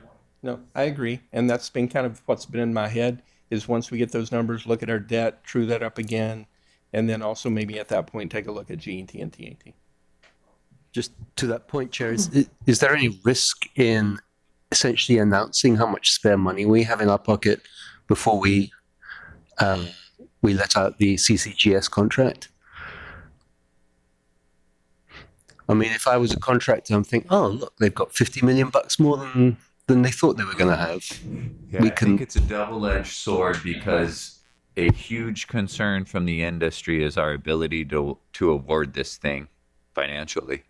And so based on everything that's happened to date, it seems like our ability to award has increased significantly and even better than what we thought in the recovery plan. And so that is a huge risk reduction in itself, just by giving confidence to the industry that we have the money both within the 9.1 and then excess cash surplus at the end of the job if needed to award the guaranteed scope. So that's the good side of it. The bad side of it is it gives the price tag for all of them to chase, but the spirit of competition is always there in a contract. So as long as we can keep the spirit of competition there between all the bidders, it should offset that. But, you know, it is very important also to tell the industry that we actually can afford this thing and will.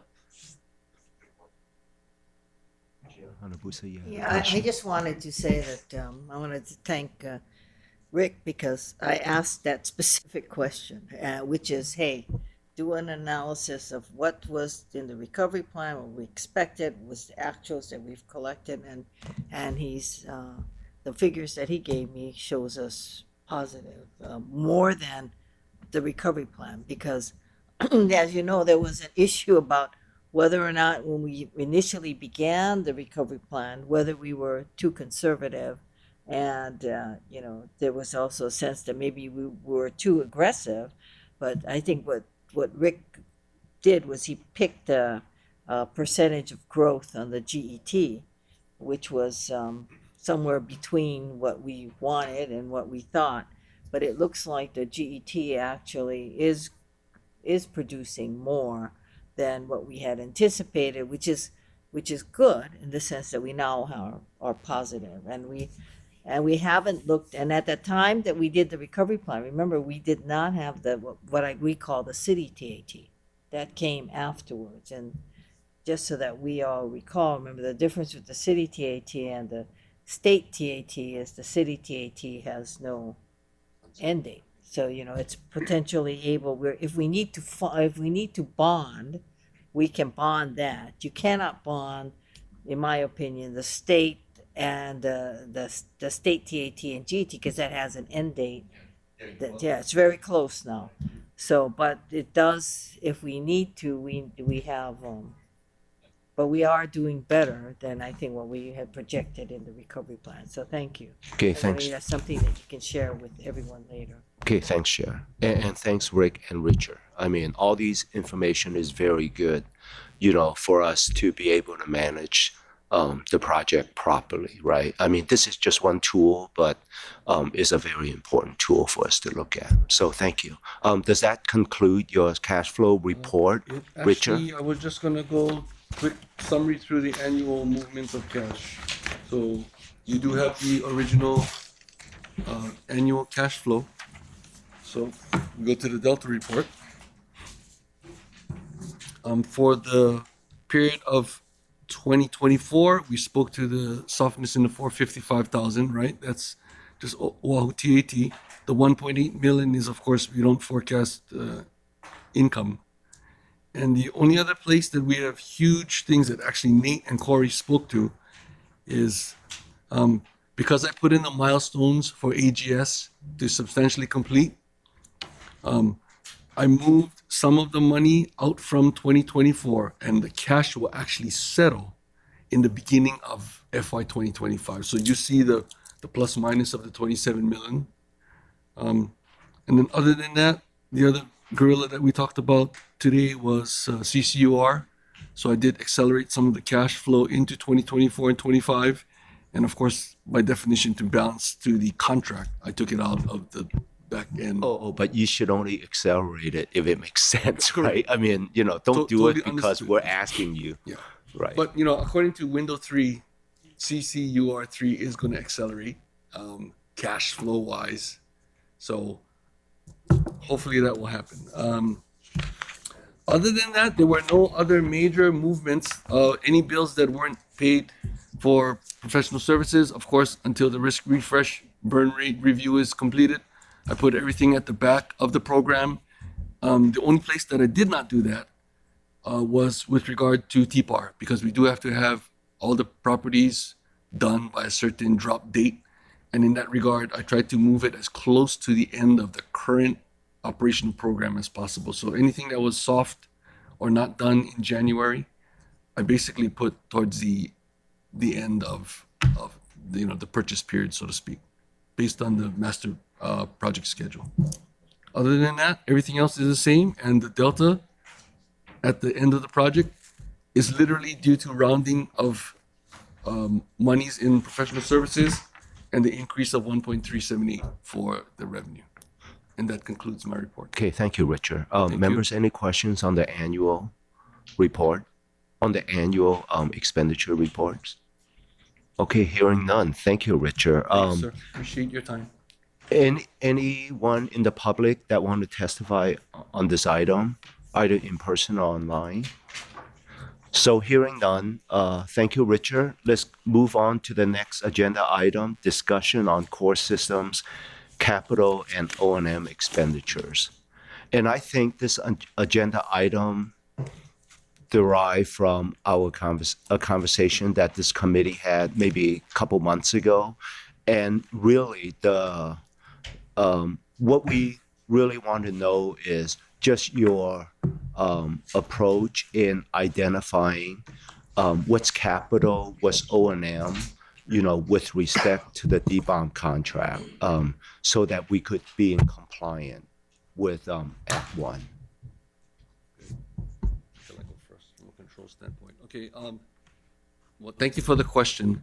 I think early on, the discussion we had as to how bills are paid answers, at least from Hart's standpoint, how we identify bills in general. So let's take the example that we're trying to avoid, paying a bill that is O&M.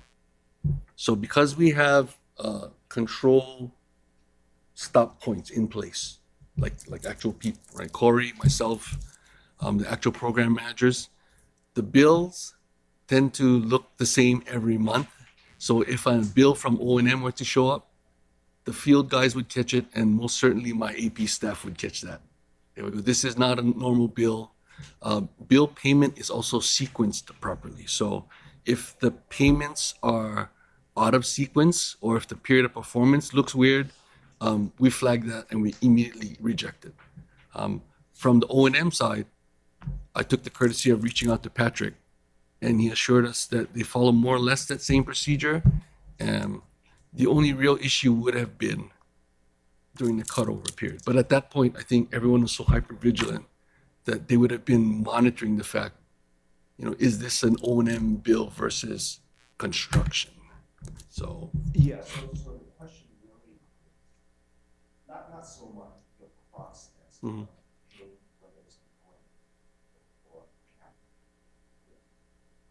Just one example, the Rock, the rail operation center, now it's kind of bifurcated, right? Part of it is O&M because. Oh, so even the things that they do in the guideway before it gets transferred to DTS is still O&M?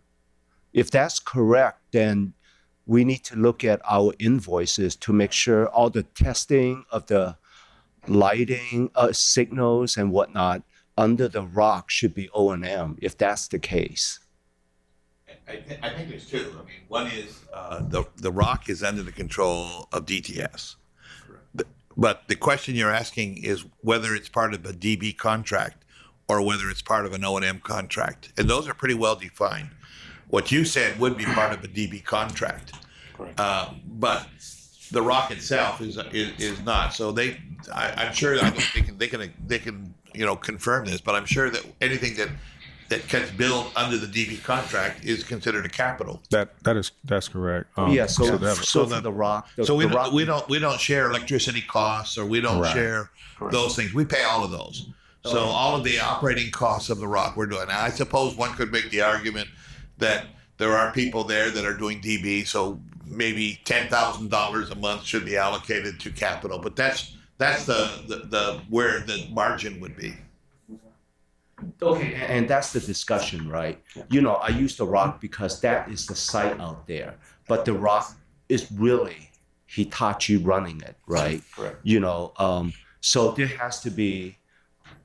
We just want to know what the difference between Hitachi doing O&M work and Hitachi doing capital work from a staffing standpoint, from just a regular operation standpoint. And we're not nitpicking 1,000 here, 1,000 there. We're looking at, maybe anything substantial that we need to identify. Yeah, and then let me also their schedule of values and itemizes exactly what's going to be DB work and operation. It separates those two dollar figures out. We do not see the operational invoices that goes to DTS. We only see what's respective to the DB portion. I was just wondering, have we shoved as many expenditures onto DTS as we possibly can? Absolutely. We weren't going to admit that. Well, we shouldn't do that. It should be even. No. But there is a question, though, of administrative expense versus capital expense, because Act 1 won't pay administrative expenses, right? correct. We don't. It won't be operating. Yeah, correct. Yeah. Anything O&M, but also your internal admin expenses, Joey and. No, that's No? not true. It won't pay like marketing expenses and that sort of thing, but all of our internal costs are allocatable. Okay, members, any other questions on the subject? Okay, if there's none, that's really all we want, just to entertain a discussion on it. Okay, anyone in the public in person or online want to testify on this item? Hearing none, the next item is adjournment. Thank you. The meeting's adjourned. Thank you for your time.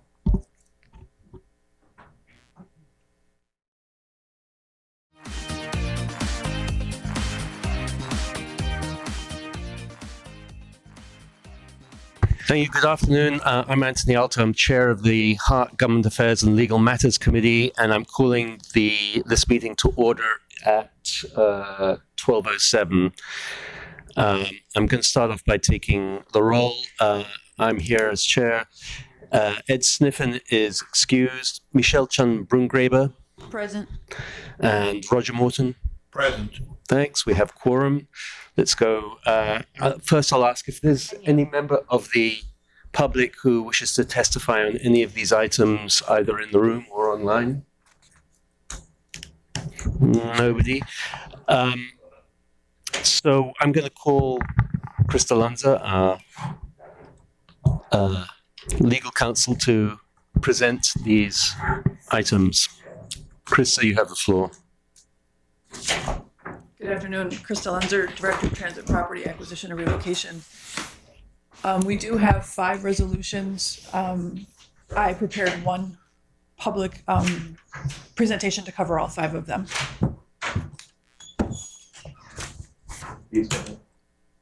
This is a request for approval to notify the City Council of Hart's intent to acquire easements by eminent domain. The resolutions 2402 is in regards to the Villa Trust. 2024-4 is Jerry Fujii Trust. 2024-6 is FMK Properties LLC. 2024-8 is Amerikai Hawaii Company. 2024-10 is Ernesto Coloma and family. Next slide. So what we have is, this is the Villa property, and if you'll see on the map on the right where it's highlighted in yellow, the easement is for 100 square feet and is for placement of a transformer for HECO. Next slide, please. Fujii Trust, this is for also a placement of a transformer. This looks a little different. It's 1,100 square feet. The transformer is at the rear of the property, and so the front part of that easement, the longer, skinnier part, is for access to get back to the transformer. Next slide, please. FMK Properties, this is also for placement of a transformer. The easement is 92 square feet. Next slide. Marukai, Hawaii, this is a larger easement. This is for stringing and access or maintenance purposes for HECO. So the pole is on the property next door, and HECO needs the space in order to bring their trucks in to string the pole and maintain it long term. It is at the side of the property. It's not their main entrance. Where is it? Where's the Marakai. Yeah, but where's the yellow triangle? So it lines up with Your the little- bottom portion of where it says Kamehameha Highway. Yes. It goes across that way, Oh, okay. along Kamehameha Yes, thank Highway. you. And then, as I understand it, Krista, the part that's got a roof has access underneath, correct? Yeah, so I think the GIS map is off a little bit. The graphic doesn't really match very well. The Yes. Easement is really the kind of the sidewalk and where the treed area is, not where the building is. Oh, so it doesn't include the building? It does not include the building. Okay, thank It you. is strictly in kind of the side yard, so part, to the speak. tree. Yes, yes. Okay, got it. So are you affecting my parking when I go down there? I am not. Because there's no parking already. No, there's parking in Maukai. Yeah, but there's not enough. Well, There's not enough. but yeah. not in the area where the easement is. It really is where the sidewalk and the side is. It's off on the side of the property, not in its main entrance or parking. I've been assured. Okay. Next slide, please. The last easement is a small portion along Kamehameha Highway on the Coloma property, and it is for sway purposes. It is 113 square feet. Okay. All of these easements are in favor of HECO. Next slide, please. So just for some background on what our process is, an amount of just compensation for the easements has been determined according to the Uniform Act, and a written offer has been presented to the owners. The owners have been given a reasonable time to consider the offers, but settlement has not yet been reached. In order to adhere to the project schedule, it's necessary for us to refer these easements to condemnation. Efforts will be made to continue negotiations with the owners with the goal of reaching amicable and reasonable settlements. The easement rights will be assigned to HECO once the condemnation actions have been completed. Next slide, please. And as a reminder of the eminent domain approval process, upon approval of these resolutions, we will notify the City Council of Hart's intent to acquire these easements by eminent domain. City Council has 45 days to approve the acquisition by eminent domain or object by adoption of a resolution. Upon approval or no action, we'll come back to the board for final approval to actually file the eminent domain. And that's the end of my presentation. I'm available to answer questions. Thanks so much, Chris. Roger. Yeah, just a question on how this process works. Is there a tax advantage for them to go through this process? Like a sort of a friendly condemnation, or how does that tax portion work? My understanding is in condemnation, if you are compensated for that, one of the benefits is that you can defer payment of taxes because if you move it into a different type of capital item. Is there any, I'm just trying to figure out what the motivation is. The obvious other motivation is they want more for the 100 square feet. But what is there dual objectives? Are there tax advantages or anything? So first of all, not as a tax accountant, but from what I am aware of, this project is considered an eminent domain project. So whether we actually file or not, You still get the benefit. It's viewed as being a benefit because we do have the right to file and we do need all of these properties. So we would go to condemnation if we can't amicably settle. Okay, so that would be normal process. Would be you would go to that process for the benefit that they might receive. Understanding. We don't even really need to go into that process. They have that benefit just because of the nature of the project. Okay, so it wouldn't be a factor in this. It would be more of a factor of not agreeing to the taking of the land or the amount that you're paying for it. That's correct.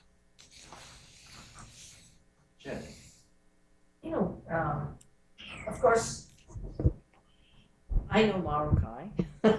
I always shop at Marukai. But the rail is on the opposite side. It's, Marukai is on one side of Dillingham Boulevard or whatever you want to call it, but the rail is really on the prison side. So I guess I'm trying to figure this out. So what does HECO, and this is all to the benefit of HECO again. So HECO needs 100 square feet on the villa property. It needs 1,100 on the Fujii Trust. It needs, it looks like 92 square feet on the FMK property. Needs 5,038 square feet on Marukai. Like I said, you're not taking parking, which is already bad there. And 113 square feet on the Kaluma property, all for the benefit of HECO. So what does HECO need on these properties when it's on the opposite side of the rail itself? So most of this have to do with all but the last Paloma have to do with the relocation of the 138 or the utilities along Dillingham. So where the rail may be on the opposite side, the utility that's being relocated is impacted, and that's what these easements are for. It's to move the utilities out of the way so we can indeed build that guideway and get it down Dillingham. So, but we need for most parts, something like around 100 square feet. So what are we relocating on only 100 square feet? So that's where a transformer box would go. So the line is underneath, but there's an above ground transformer where then the service connections run to and from that. Except that in one of them, we're allowing for a sway. It's an aerial. That's the very last one, right. and that's Kaloma, and that's sway. So that's where the part of the discussion earlier with the 138 along Kamehameha Highway on the west end, the line is planned to be moved where right now it is out over Kamehameha Highway. It would be moved to the other side of the pole which means it's closer to that property, so it needs to have room to sway and be free of any obstructions. It's an aerial. Correct. So why is the Marukai one the only one that's next to 100 square feet? So 5,000 square feet. So I've done an awful lot of pushback on this particular easement, and unfortunately, I've not won in trying to determine that we don't need it. But so what I am told, and I'm not an engineer, but the pole that is on the property next to this property, so the pole right now is in the right of way. It's being moved off of the right of way and onto property owned by DLNR, so state-owned property. But HECO needs 300 feet. HECO needs to be 300 feet from that pole in order to string the wires. And so that puts them at this property. They have to be dead on from the pole. They can't be at an angle from the pole, and so they can't do the work from the right of way. So they need access to this area, and quite frankly, from what I understand, the access would be very sporadic. Once the pole is up and it's strung, it's there in the event they ever need to maintain in the future. So it's a pole and aerial access, basically. Well, the pole is actually on the property next Right. door. Oh, next door. But it's to string the pole. And from what I understand, this is where the overhead stops and goes back to the underground on Dillingham. So we're going to lose all the trees, but we're not going to lose anything else. It's just going to be empty there with I the haven't been line above advised that it. any trees are being removed, but I'm not. They would have the right to remove. They would if have the were in right to way. remove them. And to that point, Michelle, we're going to be having a briefing on trees at the next board meeting, I believe. So I guess I'm still confused as to why we need that much property. Everything else looks like it's underground, and all we're doing is transformer. But right where the pole is not even on the Marukai property, it's on DLNR's property next door. But and I guess why is it that if it's on DLNR's property next door, do we need to have eminent domain on the Marukai property? Can't everything be done on the DLNR property? It can't, from what, again, I've asked all of these very same questions of HECO because it really, I wanted to make sure that this was an absolute have to need before we proceeded with condemnation.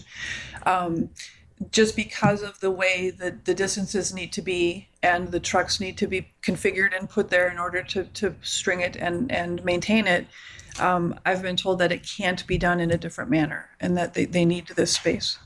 You know, I guess my issue is, we were just talking about this and what was that? Was it in the PLC hearing? And that was, all of a sudden, we have all of these things that we have to talk about the undergrounding, because where they told us before they could do it with a truck and maintain these lines, we now have to have undergrounding at Kamehameha Highway. We're gonna have to do undergrounding because of the fact that for some reason they can't do it like the way they said we're gonna do when we bought the trucks. Even Corey remembers a discussion that we had back in 2016 or 2015, 2016 about the trucks. You know, I have an issue on what HECO says it needs. So I would recommend that, because of course this matter is going to have to go to the board, that HECO tell us why. Why is it that we need to condemn 5,000 square feet of property because they can't access, even if it's on DLNR property? If it's a HECO position, I want to know why. Just to be clear, Chair, we're not condemning the property. We're securing an easement to access. It is an easement, and But it's in also essence- not a new request. It's one that we've been working on for a number of years. I can ask HECO whether or not they will come and talk to the board. Ultimately, though, they're going to put their responsibility back on us to secure the easement. But I can certainly see if I can get something from them. Like I said, I did give an awful lot of pushback to make sure that not only did we need this easement, but it needed to be as large as it was. And because the easement is in essence going to make the property unusable putting in the permit. I mean, you're going to have an easement like unless they can tell us how they're gonna do it, so that it's an easement, but they're not gonna be there sporadically, and all this kind of stuff, then why do they need this easement? Why can't they do it some other, go deal with the state on DLNR land? And you know, HECO takes these positions, as you know, when we did the Waimana Street. And they need stuff and they need it, and then we have to go and negotiate with them. Make them come and tell us why. I'm not sold that they need it, and they need this easement. I realize there are all easements, but they need this easement, and they can't work around this easement, even if the pole is on another property. I mean, if it was the whole thing on one property, and I can kind of maybe visualize that, but it's on another property, and why do they need 5,000 square feet of easement for them to do what they need to do? And I want to understand why they need to do it. I want to know how certain they are that they need it, given the fact that we're now looking at potential problems on Camp Highway where they said all they needed was a truck. So, I don't know, I just have difficulty with how they I'm decide. envisioning Krista beating up HECO just like you. I mean, But- I certainly have had my conversations with them about it, and I can ask them again, but, So tell them come to the board. I Come to can the ask. board, don't take the beating anymore, can tell them ask. come to the board, I wanna know. And I'm sure that'll make them very happy, but I want to know. I wanna know why, I don't understand why we need to do this. I mean, I get 100 feet, 100 square feet, whatever, those are okay. I mean, if they need it, they need it. But this is different when it's overhead stringing on DLNR property, and they can't do it any other way. You know, they always say they can't do it, but then we're not here to make their life that easy. They have to prove to us why we need to do this. And just, you know, with Debbie and they say, they dig in, well, they dig in, and our engineers say, we gotta get it to them because we can't do this otherwise. Well, okay, we'll deal with it. But until then, I'm not just gonna kowtow to what HECO wants. I mean, we've had too many instances where we've got to kowtow with what HECO wants, and then it turns out what they want isn't exactly what is gonna work anyway. I don't want you to take the lead. I want them to come here. Well, I appreciate that, but ultimately, it is my responsibility to see that we do get what HECO needs. But I will definitely talk with their land Yes, no, I understand. partner and I see, yeah, understand that, yep. But it's not our responsibility to give them everything they want all the time. Oh, no. Well, we know that sometimes they don't even know what they want. That's agreed, and that's one of the reasons why I did make sure that I asked a number of times in a number of different ways about this particular property. So I will request that HECO come to the full board It's meeting. not that we don't believe you. No, I know, mean, I it's not understand. that. It's just that, you know, we may not necessarily believe HECO. Right, no, I understand. And they should be more concerned about how other people feel other than themselves. Especially given their status in our community right now. So, okay, sorry. Thank you, Chair. I understand where you're coming from. Shelley. So this is coming to the committee. Yes. And then it has to go to the board. Correct. What is the impact if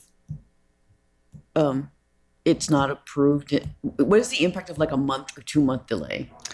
Well, right now we're at a point where for CCUR, this is for CCUR 4, where if we do not have access, Right. it's going to start having an impact. So Right. right now we've got very little play, in my opinion, though I can certainly see what we can do. But the longer we wait on some of these matters, it is going to start having a scheduled So in impact. the monthly report, there was like, I don't know, like a lot more than 5 properties that we didn't have access to, Mhm. right? So you're saying that these are the most important ones that we have to go to eminent domain now. These are time critical. The other ones we're still working on, and it's not time critical. Or, so these are the ones where we have everything, in our opinion, we've extinguished all of our Okay. options and we need to just get started. And you'll see me in the next couple of months, Right. there won't be more. So I guess my suggestion is we almost kind of vote on it, but make it contingent upon HECO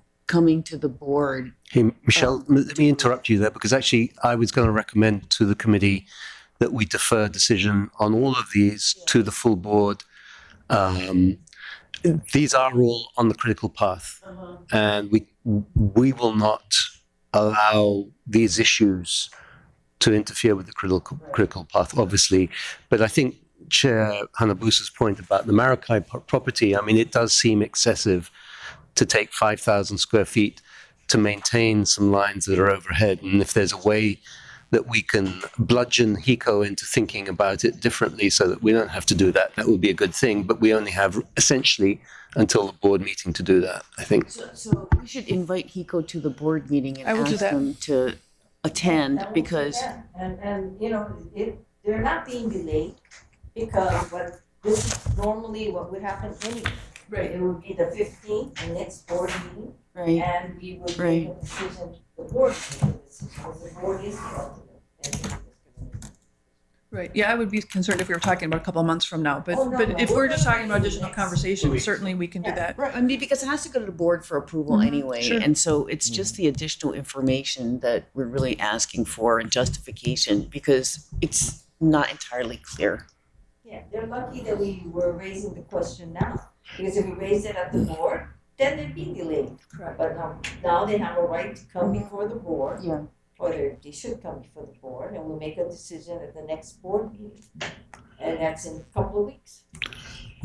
Next board meeting is in a couple of weeks, then what's the council, because this goes to council, right? Doesn't really go to, so we send notification to You the send council. notification and they can either agendize it or just ignore it, and if they ignore it, then after a certain time, it 45 comes- days. 45 days, it comes back to us. Yes. That probably would be the typical thing that, unless there was real contention. I'm just trying to look at it from the time schedule of that. So if we approved it in 2 weeks, then the 45-day clock would begin. Right. So I have all of that factored Yeah. into my Okay, schedule. okay. Yeah. Yeah. Within that timeframe anyway. Yeah, I agree. Right. Agreed. Right. They're not delayed. Yeah. Obviously, also, we're hoping that the fact that we've moved to eminent domain may encourage some of these property owners to actually, because in many cases they haven't really been talking to us. They haven't felt the urgency. So this may light a fire under them, and we may not need to move to eminent domain. And That's who Crystal, they have as their lawyer. yeah, Crystal, it's only 100, most of these are, with the exception of Maracay, are Yeah. 100 square feet, 92 Yep. square feet. So I guess, what's the issue?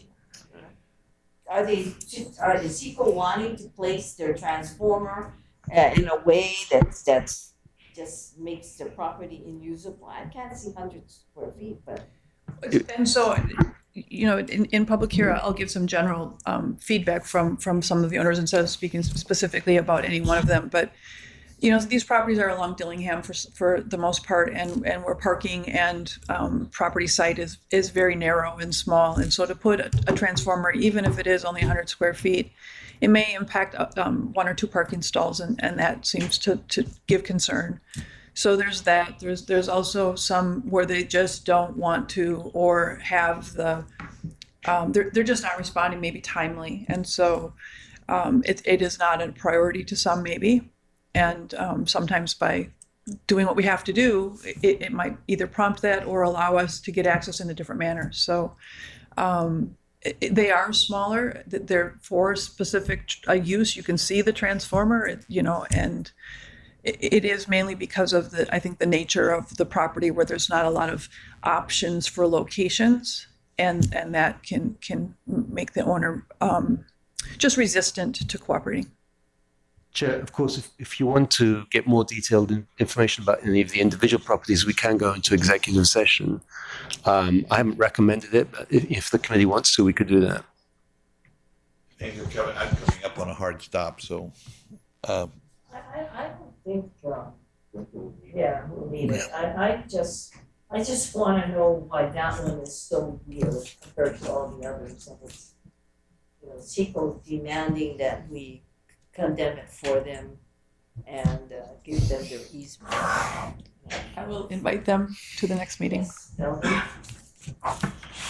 We want them to. I will tell them. Explain their position. Yes.